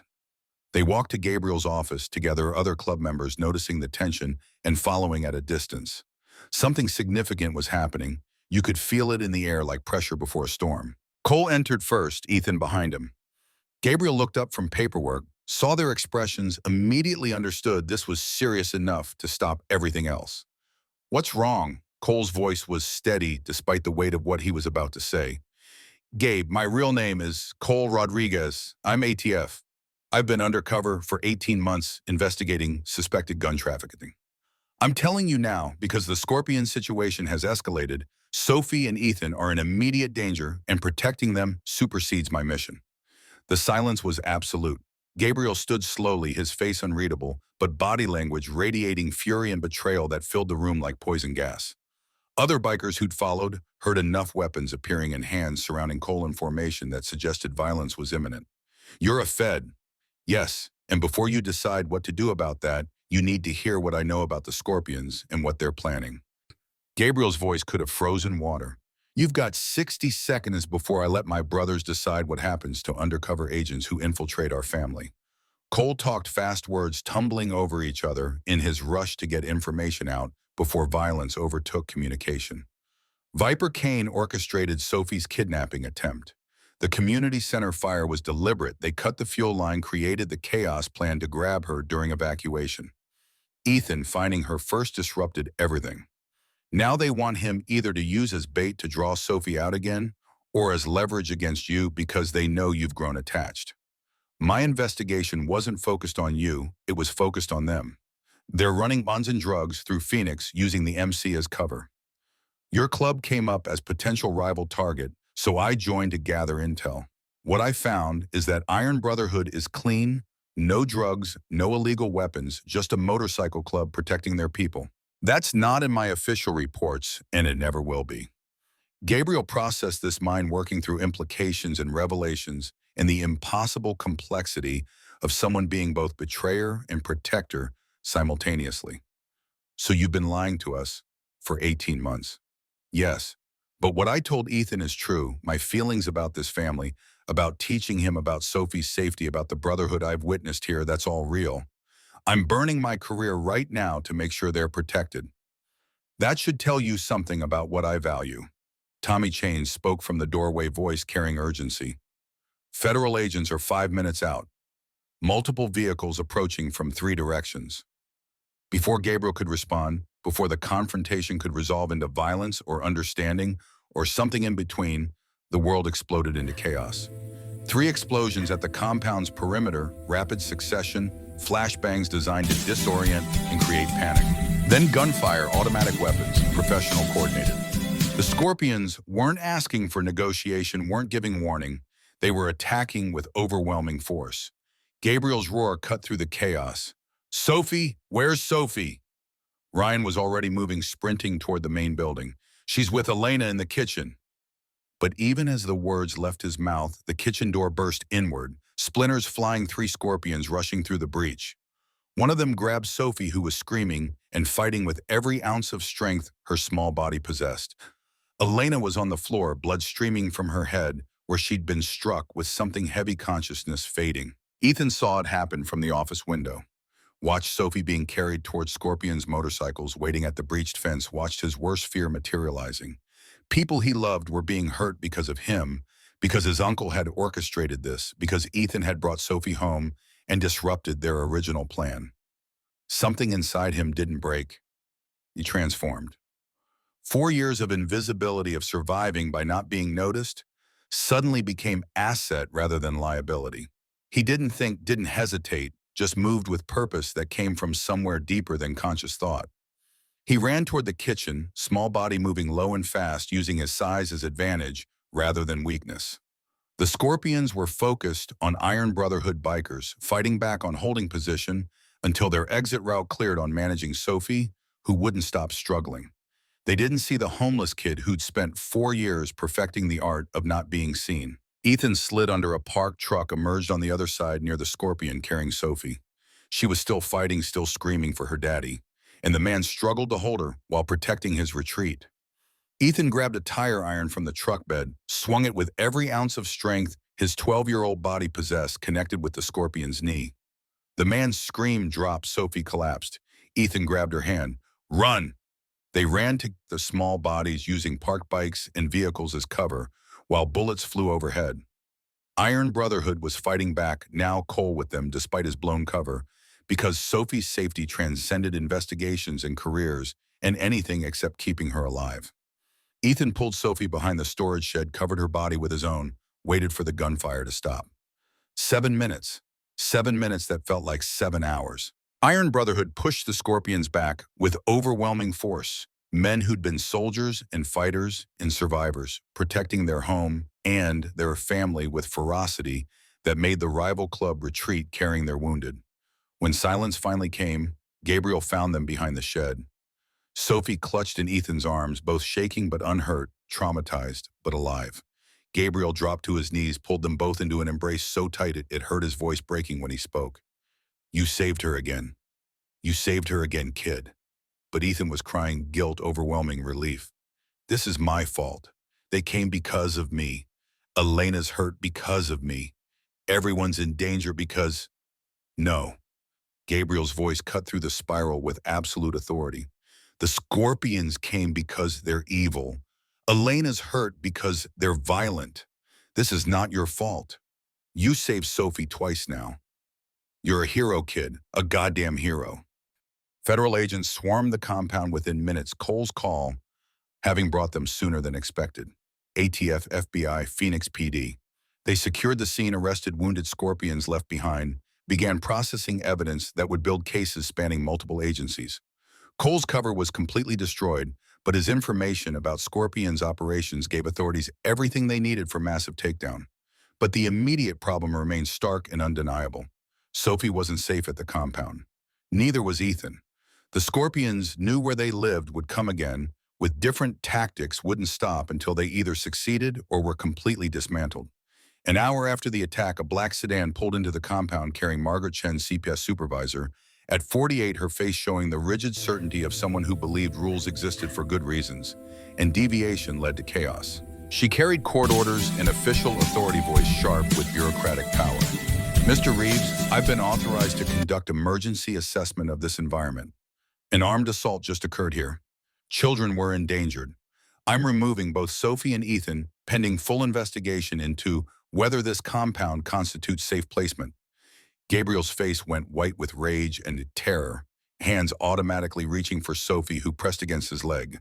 "You're not taking my daughter." I have court order, Mr. Reeves. Sophie will be placed in emergency foster care while we assess whether motorcycle club that just experienced armed assault is appropriate home for a 6-year-old girl. As for Ethan, he has no legal guardianship established at all. He'll be placed in licensed foster home equipped to... Ethan stepped forward, small and scared, but voice steady with desperation. No, please don't separate us. Sophie needs me. I know her routines. I read to her. She trusts me. And I need this family. Please. Margaret's expression softened slightly. She wasn't a monster, just a bureaucrat following protocols designed to protect children, even when those protocols cause different kinds of harm. I understand this is difficult, but my job is ensuring children's safety. This compound was just attacked with automatic weapons. People were injured. Until we can guarantee safety. Father Michael Torres arrived summoned by someone's call, his clerical collar and community reputation giving him authority that transcended official hierarchies. Mrs. Chen, I've known Gabriel Reeves and Iron Brotherhood for 10 years. They run youth programs, organize charity drives, protect domestic violence survivors. What happened today was criminal attack on victims, not evidence of their unsuitability as guardians. Father, I respect your perspective, but I'm willing to vouch for them in court. Provide sanctuary at my church if neutral ground is needed. But separating Sophie from her father and Ethan, from the only family who's shown him kindness in 4 years, that's cruelty, disguised as protection. The standoff continued for hours. Federal agents weighing in, attorneys being called, Gabriel's sister, Elena, being treated for concussion, while advocating from her hospital bed that the boys needed stability rather than more disruption. Eventually, compromise emerged from exhaustion and competing bureaucratic interests. Sophie and Ethan would stay at St. Michael's Church Rectory, neutral ground, supervised by Father Torres, while courts determined long-term custody. Federal agents would provide 24/7 security. CPS would conduct home studies of both Iron Brotherhood compound and church facilities. Court hearings scheduled for 3 weeks. As Ethan packed the few belongings he'd accumulated in 4 weeks, as Sophie cried about leaving her daddy, as Gabriel held both of them and promised this was temporary, the weight of everything that had happened settled on Ethan's shoulders like physical burden. He'd been homeless and invisible 4 weeks ago. Now he was protected and targeted simultaneously, part of a family that was fighting to keep him caught between federal investigations and CPS assessments and criminal organizations that saw him as a weapon to be used. The bus shelter on Grant Street felt like a lifetime ago instead of 1 month, and Ethan wasn't sure if what he'd found was salvation or just a different kind of danger that came with price tags he hadn't known existed when he'd given a lost girl his only sandwich. Michael's Catholic Church sat on the western edge of Phoenix, where neighborhoods transitioned from industrial to residential. Its white stucco walls and red tile roof standing like monument to faith in a city that had grown too fast to remember its history. The rectory behind the church was simple 4 rooms and a kitchen, clean but Spartan, the kind of place designed for priests who'd taken vows of modest living, rather than children who needed comfort after trauma. Father Michael Torres set them up in adjoining rooms, Sophie in one, with a window facing the courtyard, Ethan in the next, with a door between them that stayed open at night when Sophie's nightmares came. Federal agents rotated shifts outside, professional but invasive their presence, a constant reminder that safety required surveillance, that protection meant sacrificing privacy. The first night, Sophie woke screaming at 2:17, disoriented by unfamiliar sounds and the absence of her father's presence down the hall. Ethan was there before the federal agents could respond, sitting on the edge of her bed, holding her hand, while tremors racked her small body. I'm here. You're safe. Your dad will visit tomorrow. I won't let anything happen to you. His voice was steady despite his own fear, despite the guilt that still gnawed at him about bringing danger to everyone who'd shown him kindness. Sophie's fingers gripped his with strength that belied her size, holding on like he was the only anchor in a world that kept shifting beneath her feet. What if they come again? What if they take me when you're sleeping? There are 3 federal agents outside. Your dad has people watching from a distance, even though he's not supposed to. And I'm right here, and I'm not going anywhere. You'd have to go through all of us to get taken, and that's not going to happen.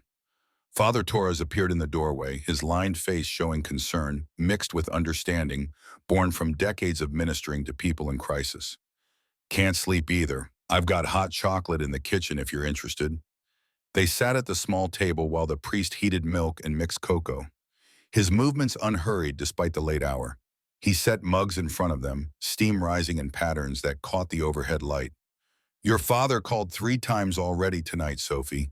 He's worried, wants to make sure you're okay. I told him you were settling in, but he won't really believe it until he sees you tomorrow. Sophie's face crumpled, slightly tears threatening but not falling. Why can't I just go home? We have security there now. Federal people everywhere. Why do I have to stay here? Because sometimes the rules designed to protect children don't account for all the ways families can exist. Mrs. Chen sees Motorcycle Club and assumes danger. She doesn't see your father reading to you every night, or Ethan teaching you bike sounds, or Elena making sure you eat vegetables. She sees statistics and regulations instead of reality. Father Torres' voice carried frustration that suggested he'd fought these battles before and lost more often than won. But we're going to change her mind. We're going to show the court what your family actually is not, what assumptions suggest it should be. That's what the hearing is for, to prove that love and safety exist in forms that don't fit neat bureaucratic categories. Days settled into strange routine, suspended animation between crisis and resolution. Ethan attended school for the first time in his life, 7th grade at a public school 3 blocks from the church, walking there each morning with a federal agent trailing at discreet distance. The other students sensed something different about him, the invisible markers of someone who'd survived things they couldn't imagine, who moved through hallways like he was still learning to be visible. Teachers were patient in ways that suggested Father Torres had briefed them, providing extra help with material Ethan had missed during 4 years without formal education. Math was hardest concepts building on foundations he'd never learned, but reading came easier because library afternoons had given him vocabulary, even if they hadn't taught him algebra. His hands still bore calluses from working in Cole's garage, stained with engine grease that wouldn't fully wash away reminders of the person he was becoming. Sophie continued her programs with enhanced security federal agents escorting her to and from the community center that had been rebuilt with safety protocols that should have existed before. Dr. Sarah Kim monitored her vision closely, noting deterioration that was happening faster than initial projections suggested. The retinitis pigmentosa was aggressive, stealing her sight in ways that made each day's clarity something to treasure rather than take for granted. Gabriel visited daily, arriving on his Harley, with the sounds Sophie had learned to recognize from 3 blocks away, his leather cut, marking him as Iron Brotherhood president, in a world that judged him for that affiliation before knowing anything else about his character. He brought gifts and stories and fierce love that couldn't be contained by visiting hours or supervised contact protocols, holding Sophie like she might disappear if he loosened his grip even slightly. Elena came when her concussion had healed enough for doctors to clear her, bringing homemade meals and maternal presents that neither Sophie nor Ethan had enough of in their lives. She checked Ethan's homework, asked about school with genuine interest, treated him like family rather than charity case requiring management. But the visits were temporary, always ending with goodbyes that felt wrong, with Sophie crying as her father left with Ethan, watching Gabriel's motorcycle disappear down the street and wondering if this limbo would last weeks or months or forever. 2 weeks into sanctuary, Father Torres found Ethan in the church library doing homework while Sophie practiced Braille nearby. His face carried the particular expression of someone delivering news they knew would be unwelcome. Ethan, there's someone here to see you. A woman claiming to be your mother. The words hit like physical blow, driving air from his lungs and making the room tilt sickeningly. Ethan's hand tightened on his pencil hard enough that it might snap. My mother left me at a gas station 4 years ago. She chose drugs over me. Why would she be here now? She says she's been in rehab, says she's clean now, 6 months sober, says she wants you back. Diane Walker sat in Father Torres's office, looking like someone who'd aged decades in 4 years, her 35 years worn hard by addiction and recovery's fragile promises. She was thin in ways that suggested deprivation rather than health, skin showing damage from years of substance abuse, eyes that carried too much history for someone who should have been young still.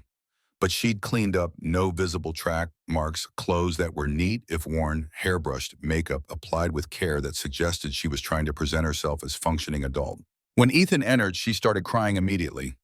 Tears that looked genuine, but he couldn't trust because addiction had taught him that his mother's emotions were unreliable narrators.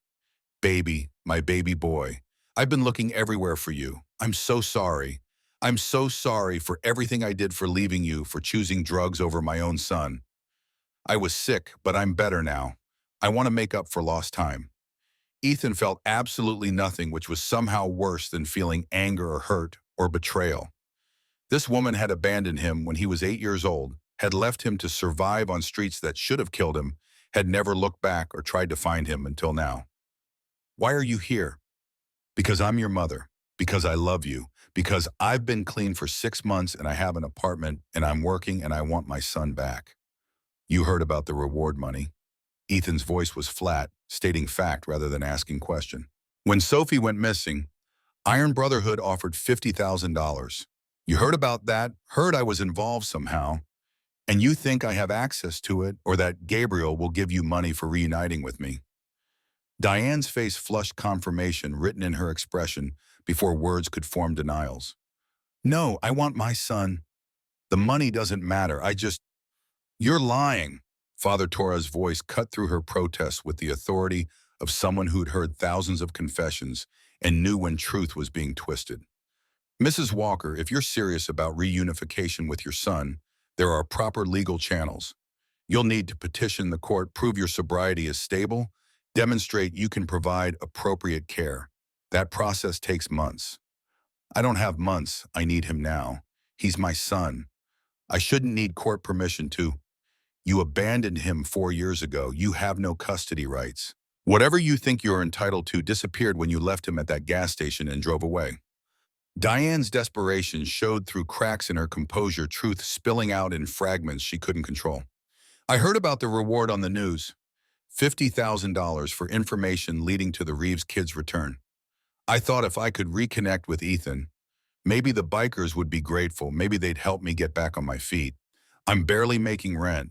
I'm one paycheck away from being homeless myself, and my son is living with rich bikers who can afford to. They're not rich. Ethan's voice carried certainty born from living with them, from seeing how the club operated.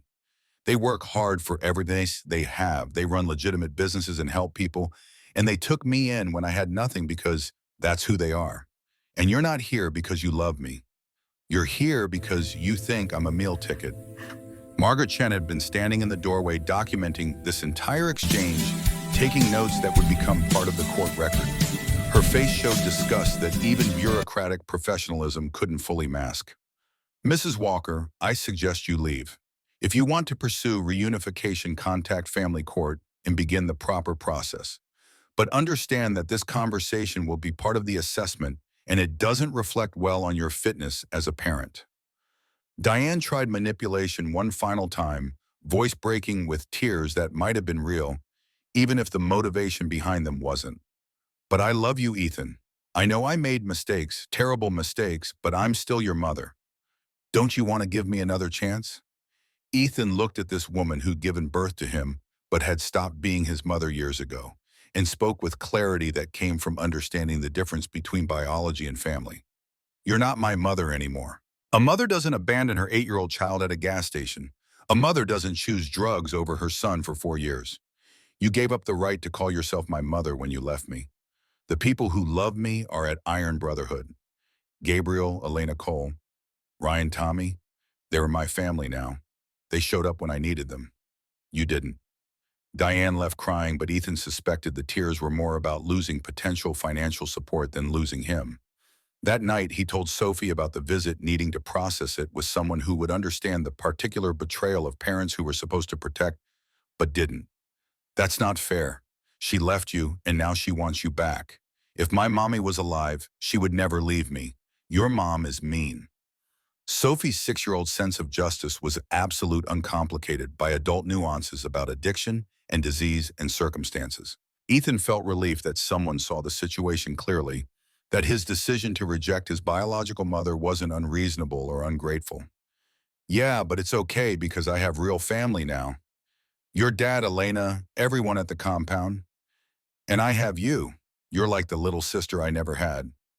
Sophie's face broke into a smile that made something in Ethan's chest feel warm. And you're like the big brother I always wanted. Forever, right? Forever. 3 weeks after the attack, family court convened in a building that smelled like anxiety and bureaucracy, fluorescent lights, casting everything in harsh illumination that made people look sicker than they were. Judge Patricia Hartwell presided, her stern face suggesting decades of hearing cases where children's welfare hung in balance, where decisions she made would ripple through lives for years or decades. The courtroom packed beyond normal capacity. Iron Brotherhood bikers in leather cuts they'd cleaned and pressed, looking respectful despite intimidating presence. CPS attorneys with briefcases full of regulations, federal agents who'd been protecting Sophie and Ethan, Father Torres and his clerical color community members who'd come to support Gabriel Media in the back row documenting everything for tomorrow's headlines. Margaret Chen presented CPS's case with professional precision that made emotion irrelevant to logic. Your Honor, while we acknowledge Iron Brotherhood has shown kindness to Ethan Walker, we must consider long-term safety. This motorcycle club's compound experienced armed assault 3 weeks ago. Automatic weapons, multiple injuries, children endangered. Can we reasonably conclude that environment is appropriate for a 12-year-old with no legal guardian? Gabriel's attorneys, a sharp woman named Rebecca Martinez, who'd built her career defending unconventional families, countered immediately. The attack was perpetrated by a criminal organization targeting Iron Brotherhood specifically because they protect vulnerable people. My clients were victims, not instigators. Punishing them for being attacked is like blaming domestic violence survivors for their abusers' actions. Nevertheless, the lifestyle associated with motorcycle clubs, speculation based on stereotypes rather than evidence. Your Honor, Iron Brotherhood has no criminal record as an organization.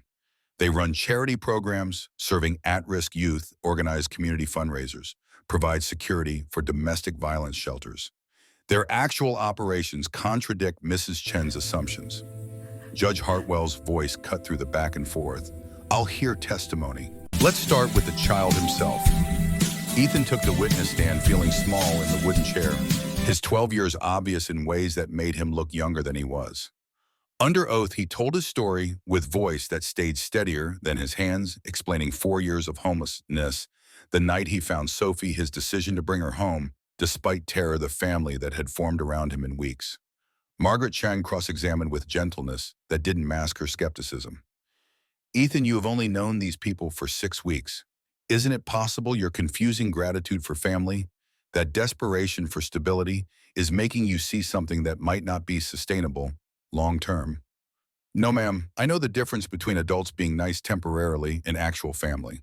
Social workers were nice when they placed me in foster care. That wasn't family, that was people doing their jobs. Iron Brotherhood fights bureaucracy to get me into school. Elena makes sure I eat vegetables even though I'd rather not. Cole teaches me mechanics, like it matters whether I learn or fail. Gabriel treats me like I'm worth protecting even when it creates problems for him. That's not gratitude. That's family. But the attack happened because bad people wanted to hurt them for protecting me and Sophie. Should we be punished because criminals exist? Should Sophie never go home because her father has enemies who are willing to use violence? That's not about whether Iron Brotherhood is safe. That's about whether we let criminals win by making victims suffer twice. The courtroom went quiet. Ethan's logic cutting through legal complexity with clarity that came from lived experience rather than abstract theory. Judge Hartwell nodded slowly. Call your next witness. Sophie took the stand with Father Torres' help, her stuffed bunny clutched against her chest, nearly blind eyes that couldn't see the judge's face clearly, but could hear the authority in her voice. The bailiff helped her reach the witness chair. Judge, allowing the bunny as comfort item because denying it would have been cruel.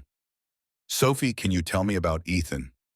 Her voice was small but absolutely certain. Ethan's my best friend. He found me when I was lost and scared, and I couldn't see where I was going. He gave me his food, even though he was hungry too. He carried me all the way home on his back. And now he reads to me and teaches me things, and he's always there when I have bad dreams about the attack. She paused, gathering courage for what came next. He's the best big brother ever. But honey, Ethan isn't actually your brother. Yes, he is. Sophie's voice rose with 6-year-old conviction that couldn't be argued with. Not the born kind, but the choose kind. And choose family is better because You pick people who are good, not just people you got stuck with by accident. The courtroom remained absolutely silent, her words landing with weight that made legal arguments feel hollow by comparison. Even Margaret Chan's expression softened slightly, professional detachment cracking under the force of a child's unshakable belief in what family meant. Father Torres testified next, his decade of knowing Iron Brotherhood lending credibility that civilian witnesses couldn't provide. These men have transformed from a rough motorcycle club into community guardians.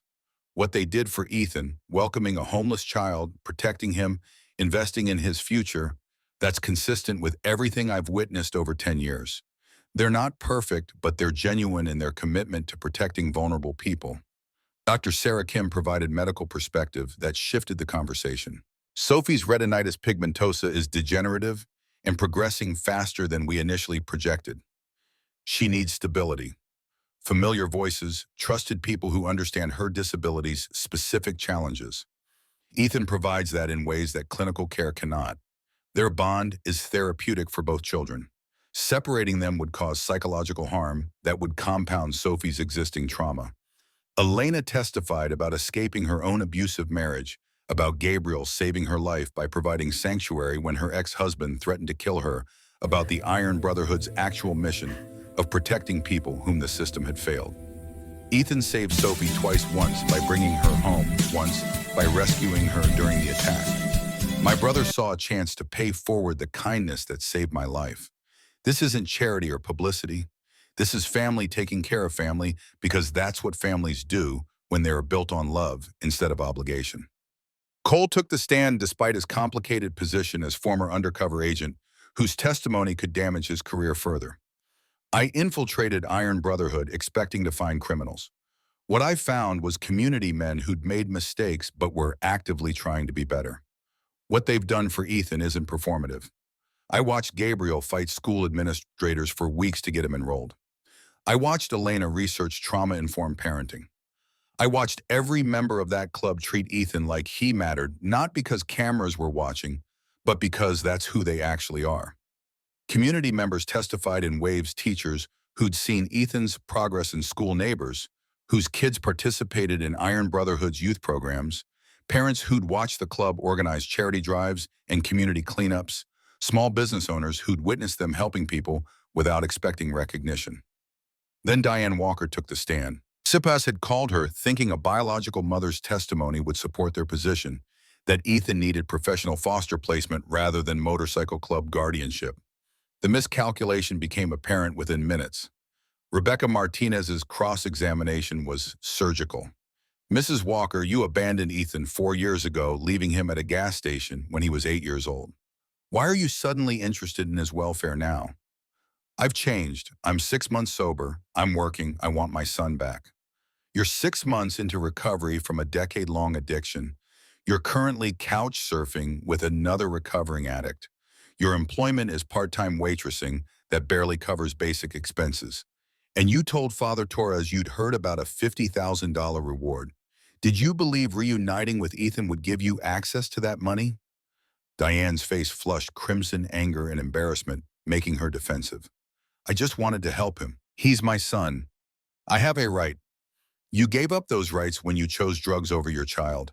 You're not here because you love him. You're here because you see him as potential financial support. Isn't that accurate? The question hung in the air while Diane struggled to find words that wouldn't confirm what everyone in the courtroom already understood. Her silence was more damning than any admission could have been.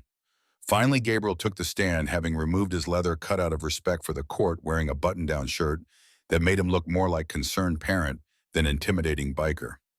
His hands were scarred from years of mechanical work and fights he'd survived, his face lined with an experience that transcended simple aging. Mr. Reeves, you've known Ethan for 6 weeks. Why are you fighting so hard for custody when you have no biological connection and no legal obligation? Gabriel's answer came without hesitation, voice carrying conviction that filled the courtroom. Because he saved my daughter's life, twice. Because he's a good kid who deserves family after 4 years of surviving alone. Because everyone else gave up on him and I won't. My wife died 3 years ago. Sophie lost her mother. I know what it's like to have family ripped away. I won't let that happen to Ethan, if I can prevent it. But the attack will never happen again. We've increased security coordinated with federal law enforcement. The Scorpions are being prosecuted. I would die before letting anyone hurt Sophie or Ethan. That's not metaphor or exaggeration. That's a promise I'm making to this court and to them. His eyes met Ethan's across the courtroom, and something passed between them that transcended words. Recognition of the bond that had formed, acknowledgement of the family they'd chosen. Promise that wouldn't be broken, regardless of what the court decided. Judge Hartwell called recess, disappearing into chambers for 3 hours, while everyone waited in agony. Ethan sat between Gabriel and Sophie, holding both their hands, trying not to hope too hard because hope hurt worse than hunger when it got crushed. When the judge returned, her face was unreadable, giving no indication of which way she'd ruled until she spoke. I've heard compelling testimony from both sides. CPS raises valid concerns about safety and the appropriateness of motorcycle club environments for children. However, I'm also persuaded by testimony about Iron Brotherhood's actual operations, their community involvement, and the genuine care they have demonstrated for Ethan. She paused, letting tension build before delivering the decision that would determine Ethan's future. More importantly, I'm persuaded by Ethan himself. At 12 years old, he's mature enough to have informed opinion about his placement. He clearly wishes to remain with Iron Brotherhood. He has formed a sibling bond with Sophie Reeves that benefits both children psychologically and emotionally. Another pause, this one feeling longer than the previous. Therefore, I'm awarding provisional custody of Ethan Walker to Gabriel Reeves and Iron Brotherhood Motorcycle Club with the following conditions: monthly home visits by CPS for 1 year, mandatory therapy for Ethan to process his trauma, consistent school attendance with academic progress monitoring, and enhanced security measures maintained at the compound. If these conditions are met and no further incidents occur, custody will become permanent after 12 months. She fixed Gabriel with a stare that carried weight of judicial authority. Mr. Reeves, you are now responsible for this child's welfare, education, and safety. Don't make me regret this decision. The courtroom erupted, Iron Brotherhood members cheering, Sophie crying happy tears, Ethan shaking with relief so profound it felt like his bones might dissolve. Gabriel pulled both of them into an embrace that made breathing difficult, his voice thick when he spoke. You're coming home. Both of you. You're coming home. While the court battle had consumed everyone's attention, federal investigation into the Scorpions had been progressing with efficiency that only massive resources could achieve. Members took plea deals, evidence mounted, the organization's infrastructure collapsed under pressure from multiple agencies coordinating their efforts. But Victor Viper Kane had disappeared, wanted on charges including attempted kidnapping, assault with deadly weapons, conspiracy to commit murder, operating a continuing criminal enterprise. Federal marshals tracked him across Arizona, following leads that went cold, chasing rumors that led nowhere. 2 weeks after the custody ruling, they received a tip that Viper was hiding at an abandoned warehouse in South Phoenix. They planned a raid, assembled tactical teams coordinated with local law enforcement. But somehow Viper knew they were coming. Insider information, a mole in someone's department, the kind of leak that plagued investigations when criminal organizations had enough resources to buy influence. He ran before they could close the net, disappearing into the city that had too many hiding places and not enough eyes watching. But he didn't run far, didn't leave Phoenix entirely, because running meant admitting defeat, and Viper had spent 42 years building reputation based on never backing down. Instead, he went to St. Michael's Church, where Father Torres still offered sanctuary to those seeking redemption, ancient Catholic tradition that the priest couldn't violate without compromising vows he'd taken decades ago. He arrived at 11 p.m., knocked on the rectory door with desperation written in every line of his body, claimed he was seeking forgiveness for sins he couldn't undo. Father Torres knew who he was, called federal agents immediately, but until they arrived, Viper was technically under church protection. The priest offered him water and a chair in his office, maintaining the fiction of sanctuary while knowing it would end the moment law enforcement arrived. Ethan was there, sleeping upstairs in the room he'd occupied during the limbo between attack and custody ruling, visiting Father Torres for a tutoring session that had run late. He heard his uncle's voice drifting up from the office below, recognized it from fragments of memory, the man who'd come to his father's funeral, who'd promised to help, who'd disappeared when promises became inconvenient. He came downstairs, quietly stood in the doorway, watching this man who shared his blood, but had never acted like family. Viper looked exhausted, beaten nothing like the powerful MC president who'd orchestrated kidnappings and attacks. He looked like someone who'd lost everything and was just beginning to understand what that meant. Uncle Victor, Viper's head snapped up, seeing his nephew for the first time in 8 years, shock and recognition and something that might have been shame crossing his weathered face. Ethan, Jesus, you're doing okay. The observation was inadequate, stating the obvious while ignoring everything that mattered. No thanks to you. Ethan's voice carried flatness that came from feeling nothing where emotion should have lived. You disappeared after Dad died. Never checked on me, never helped Mom, never came back when she got worse and I ended up on the streets. Where were you when I was 8 years old sleeping under a bridge? Viper's face showed genuine regret, the kind that came from confronting consequences rather than abstract guilt. Building the Scorpions, making money and power, and telling myself you weren't my problem. I was a coward, and I'm sorry. Why did you try to kidnap Sophie? She's 6 years old. She never hurt anyone. Because Gabriel's territory and operations were valuable. Because Sophie was leverage. Because in my world, you use whatever weapon works, and kids are weapons when you're desperate enough. He paused, something like shame making him unable to meet Ethan's eyes. I didn't know you were the one who saved her. Didn't know you'd end up with Iron Brotherhood until it was too late. When I found out, it complicated everything. So you attacked the compound. I tried to get you out first through intermediaries. Told people to warn you to leave, go somewhere safe. But you stayed, and my crew didn't care about collateral damage. They just wanted to complete the mission and prove we weren't weak. Ethan felt something unexpected, pity for this man, who was his father's brother-in-law, who could have been family but had chosen power instead, who now faced decades in prison for decisions that couldn't be undone. What did you think would happen? That I'd help you get Sophie again? I don't know what I thought. Maybe that I could save one thing after failing to save my sister from drugs, or you from streets. Doesn't matter now. Feds are coming. I'll spend the rest of my life in prison for what I've done. Federal agents arrived within minutes, tactical team moving with precision that suggested they'd planned for Viper to fight.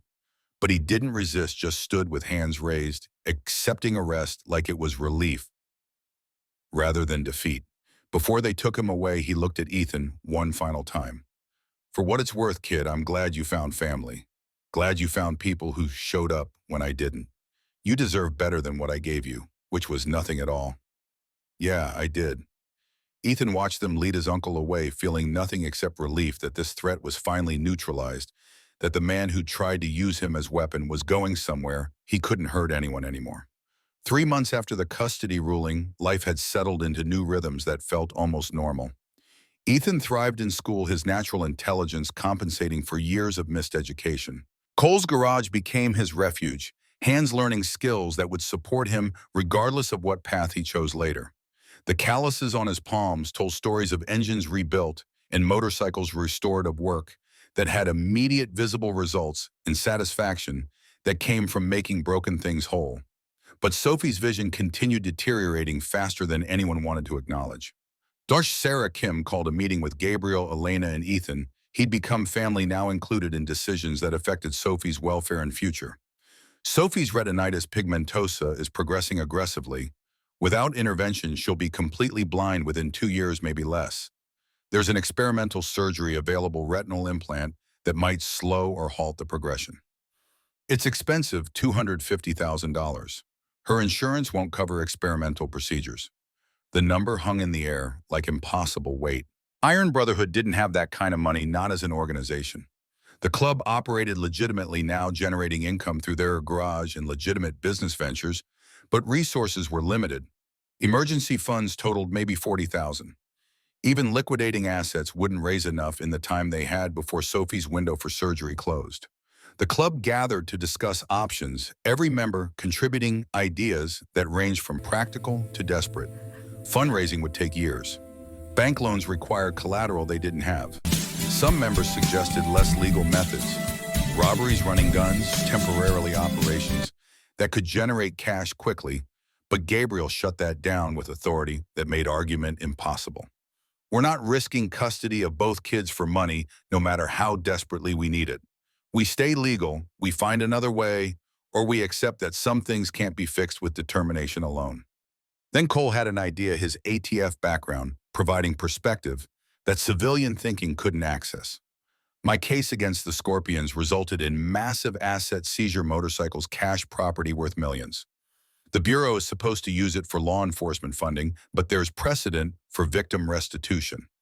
Sophie was targeted by the Scorpions. She's a documented victim of their criminal enterprise. We could petition federal court for compensation from seized assets. It was a long shot, required attorneys arguing complicated legal positions, depended on judges interpreting statutes in ways that prioritize victims over bureaucratic convenience.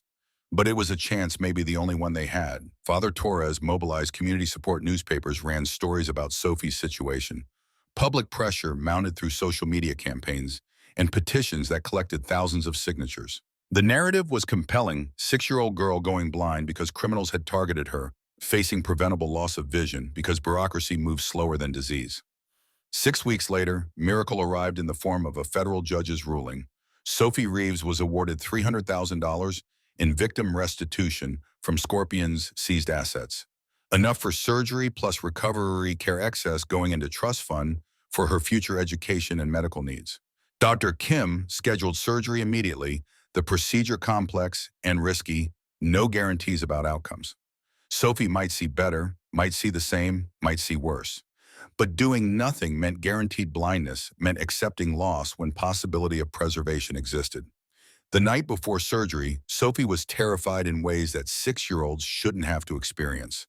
Elena and Gabriel tried comforting her, but fear doesn't respond to logic when it's rooted in uncertainty about something as fundamental as sight. She only calmed when Ethan sat beside her bed holding her hand, speaking with the gentle patience that had characterized their relationship from the beginning. You'll see colors more clearly after this. Not just shapes, but details. You'll see your dad's face without blur.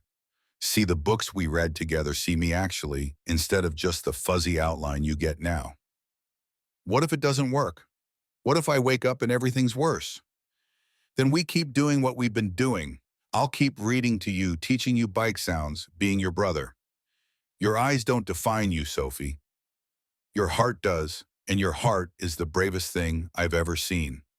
Surgery took 8 hours, the waiting room packed with Iron Brotherhood members rotating shifts, federal agents who'd protected Sophie and had become invested in her outcome. Father Torres praying quietly in the corner, Dr. Kim's staff providing updates every 90 minutes that said nothing substantial except that things were still proceeding. Ethan sat beside Gabriel, both of them silent with fear that went too deep for words. Gabriel's hand rested on Ethan's shoulder, grounding presence that reminded him family meant showing up for the hard moments, meant sitting in uncertainty together, meant not facing terror alone. Finally, Dr. Kim emerged, surgical mask pulled down, exhaustion evident, but expression cautiously optimistic. The surgery went well.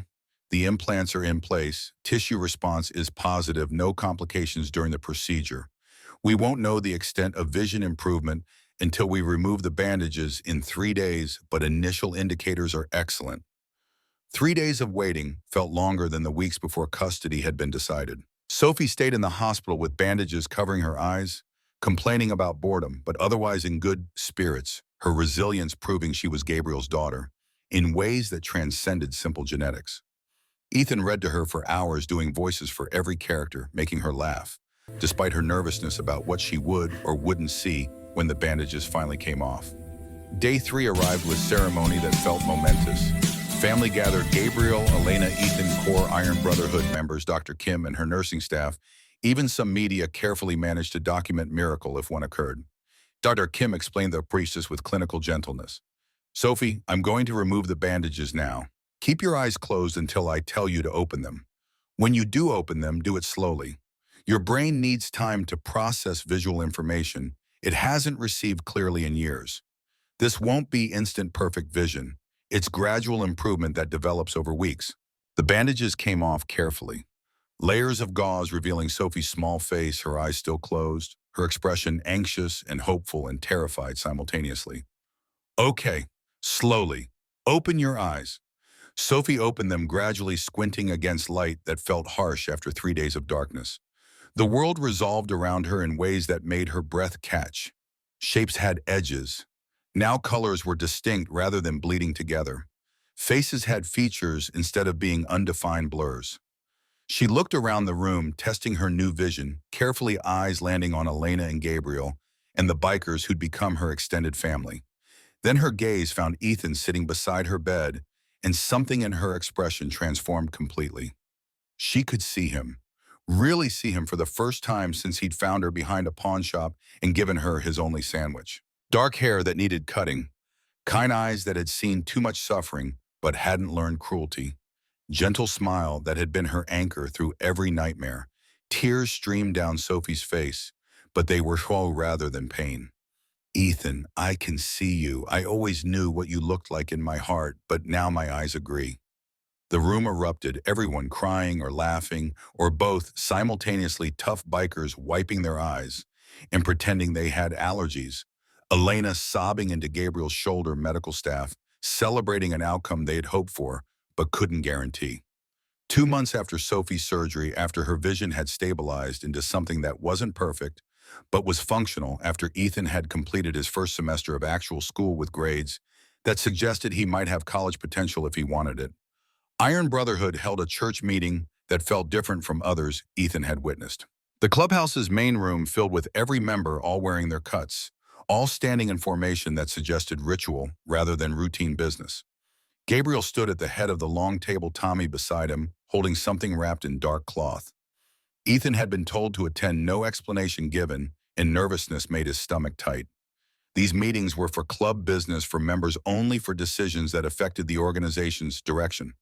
Why was he here? Ethan Walker stepped forward. He did heart-pounding confusion, mixing with the anxiety about what this meant. Gabriel's voice carried to every corner of the room, formal, in ways that made this feel ceremonial. 8 months ago, a homeless 12-year-old kid walked through our gates carrying my daughter. He'd given her his last meal, carried her 13 miles, risked everything to bring her home. That day, we voted to make him family. Since then, he's proven himself, repeatedly saved. Sophie, during the attack, stood up to his biological mother, testified in court, supported Sophie through her surgery. He's shown loyalty, courage, and heart. He's demonstrated what it means to be Iron Brotherhood. Tommy unwrapped the cloth, revealing a leather cut that made Ethan's breath stop. Not a full member's patch. He was only 12, too young for that, but a prospect cut, the first official step toward membership. The leather was new but worn in patches, carefully sewn in positions that carried meaning. On the back, Iron Brotherhood logo, the stylized skull with wings spread wide. Below it, prospect rocker marking his status. On the front, a special patch that no one else wore, custom-made for him alone. First Protector in silver thread, honoring that he'd been first to protect Sophie when she needed protecting. Ethan, you're 12 years old. You can't be a full member yet. That requires adulthood and choices you're not ready to make. But you've earned the right to be part of this brotherhood, to train and learn and prove yourself.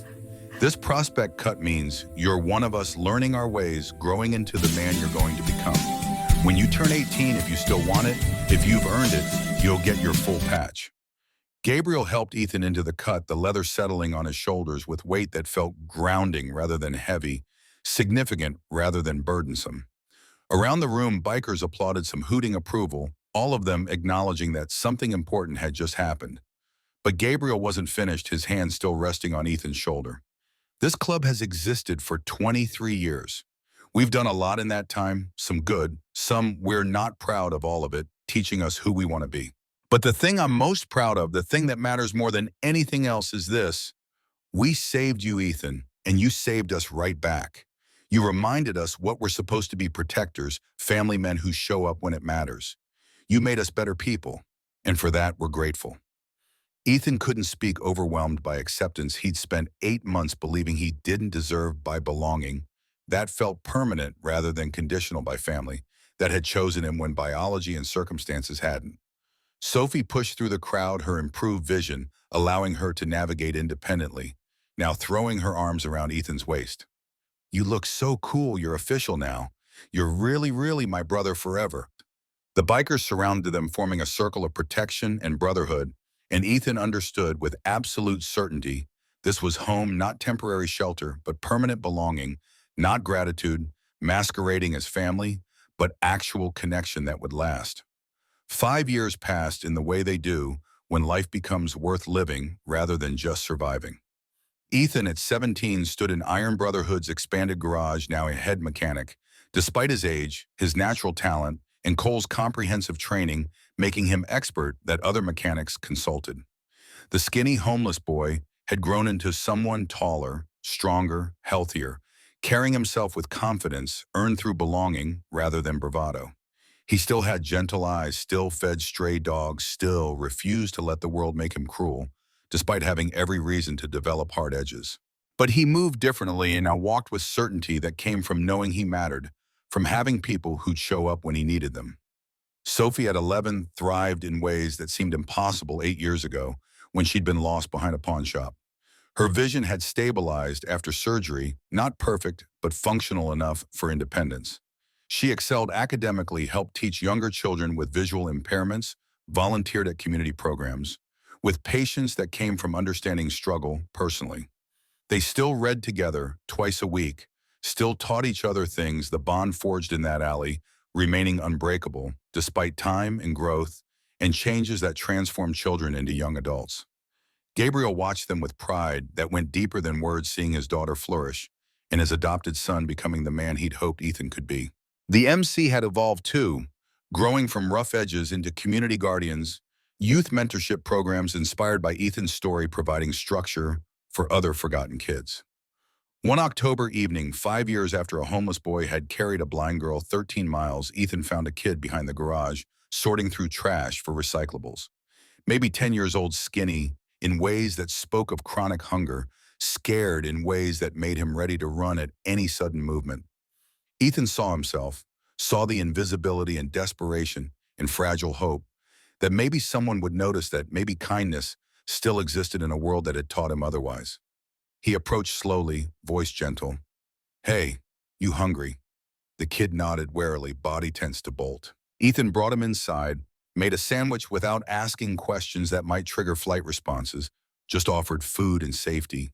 And the thing he knew mattered most, being seen, being acknowledged, being treated like existence had value.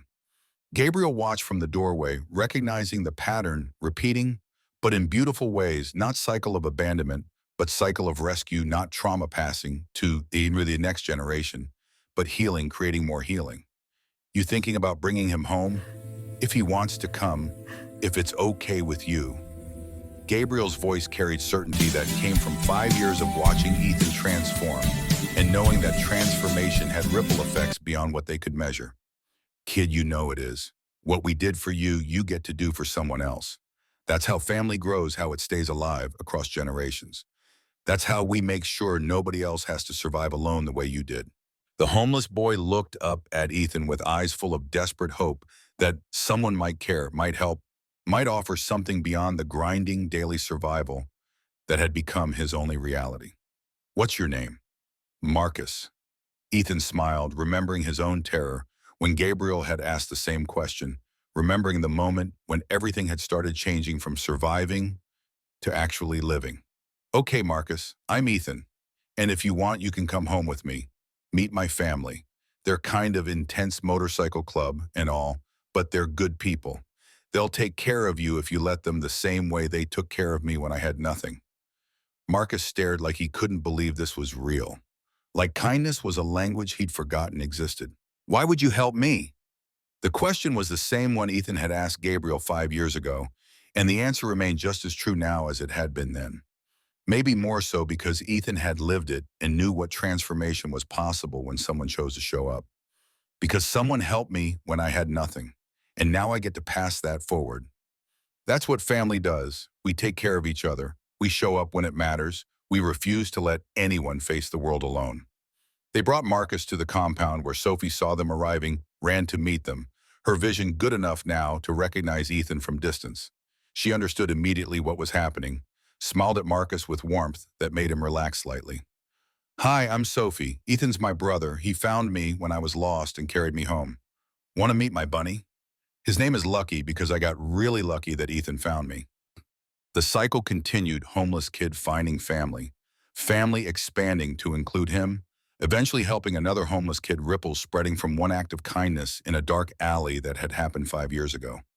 Gabriel stood in his office watching through the window as Ethan taught Marcus basic engine maintenance, Cole supervising with the same patience he'd shown Ethan mentorship, continuing to the next generation. Sophie sat nearby doing homework, occasionally looking up to make sure everyone was still there, her world complete in ways that seemed impossible 8 years ago. Gabriel spoke quietly to Elena, who'd appeared beside him. "You know what the best thing I ever did was? What? Not stopping you from getting lost that day, Sophie. Because you being lost meant Ethan found you. And Ethan finding you meant we found him. And now our family is bigger and better because a homeless boy and a nearly blind girl found each other at exactly the right moment." Elena smiled, understanding the particular magic of how broken things could come together and make something whole. Maybe nobody was lost at all. Maybe everyone was exactly where they needed to be to find each other. The compound hummed with activity.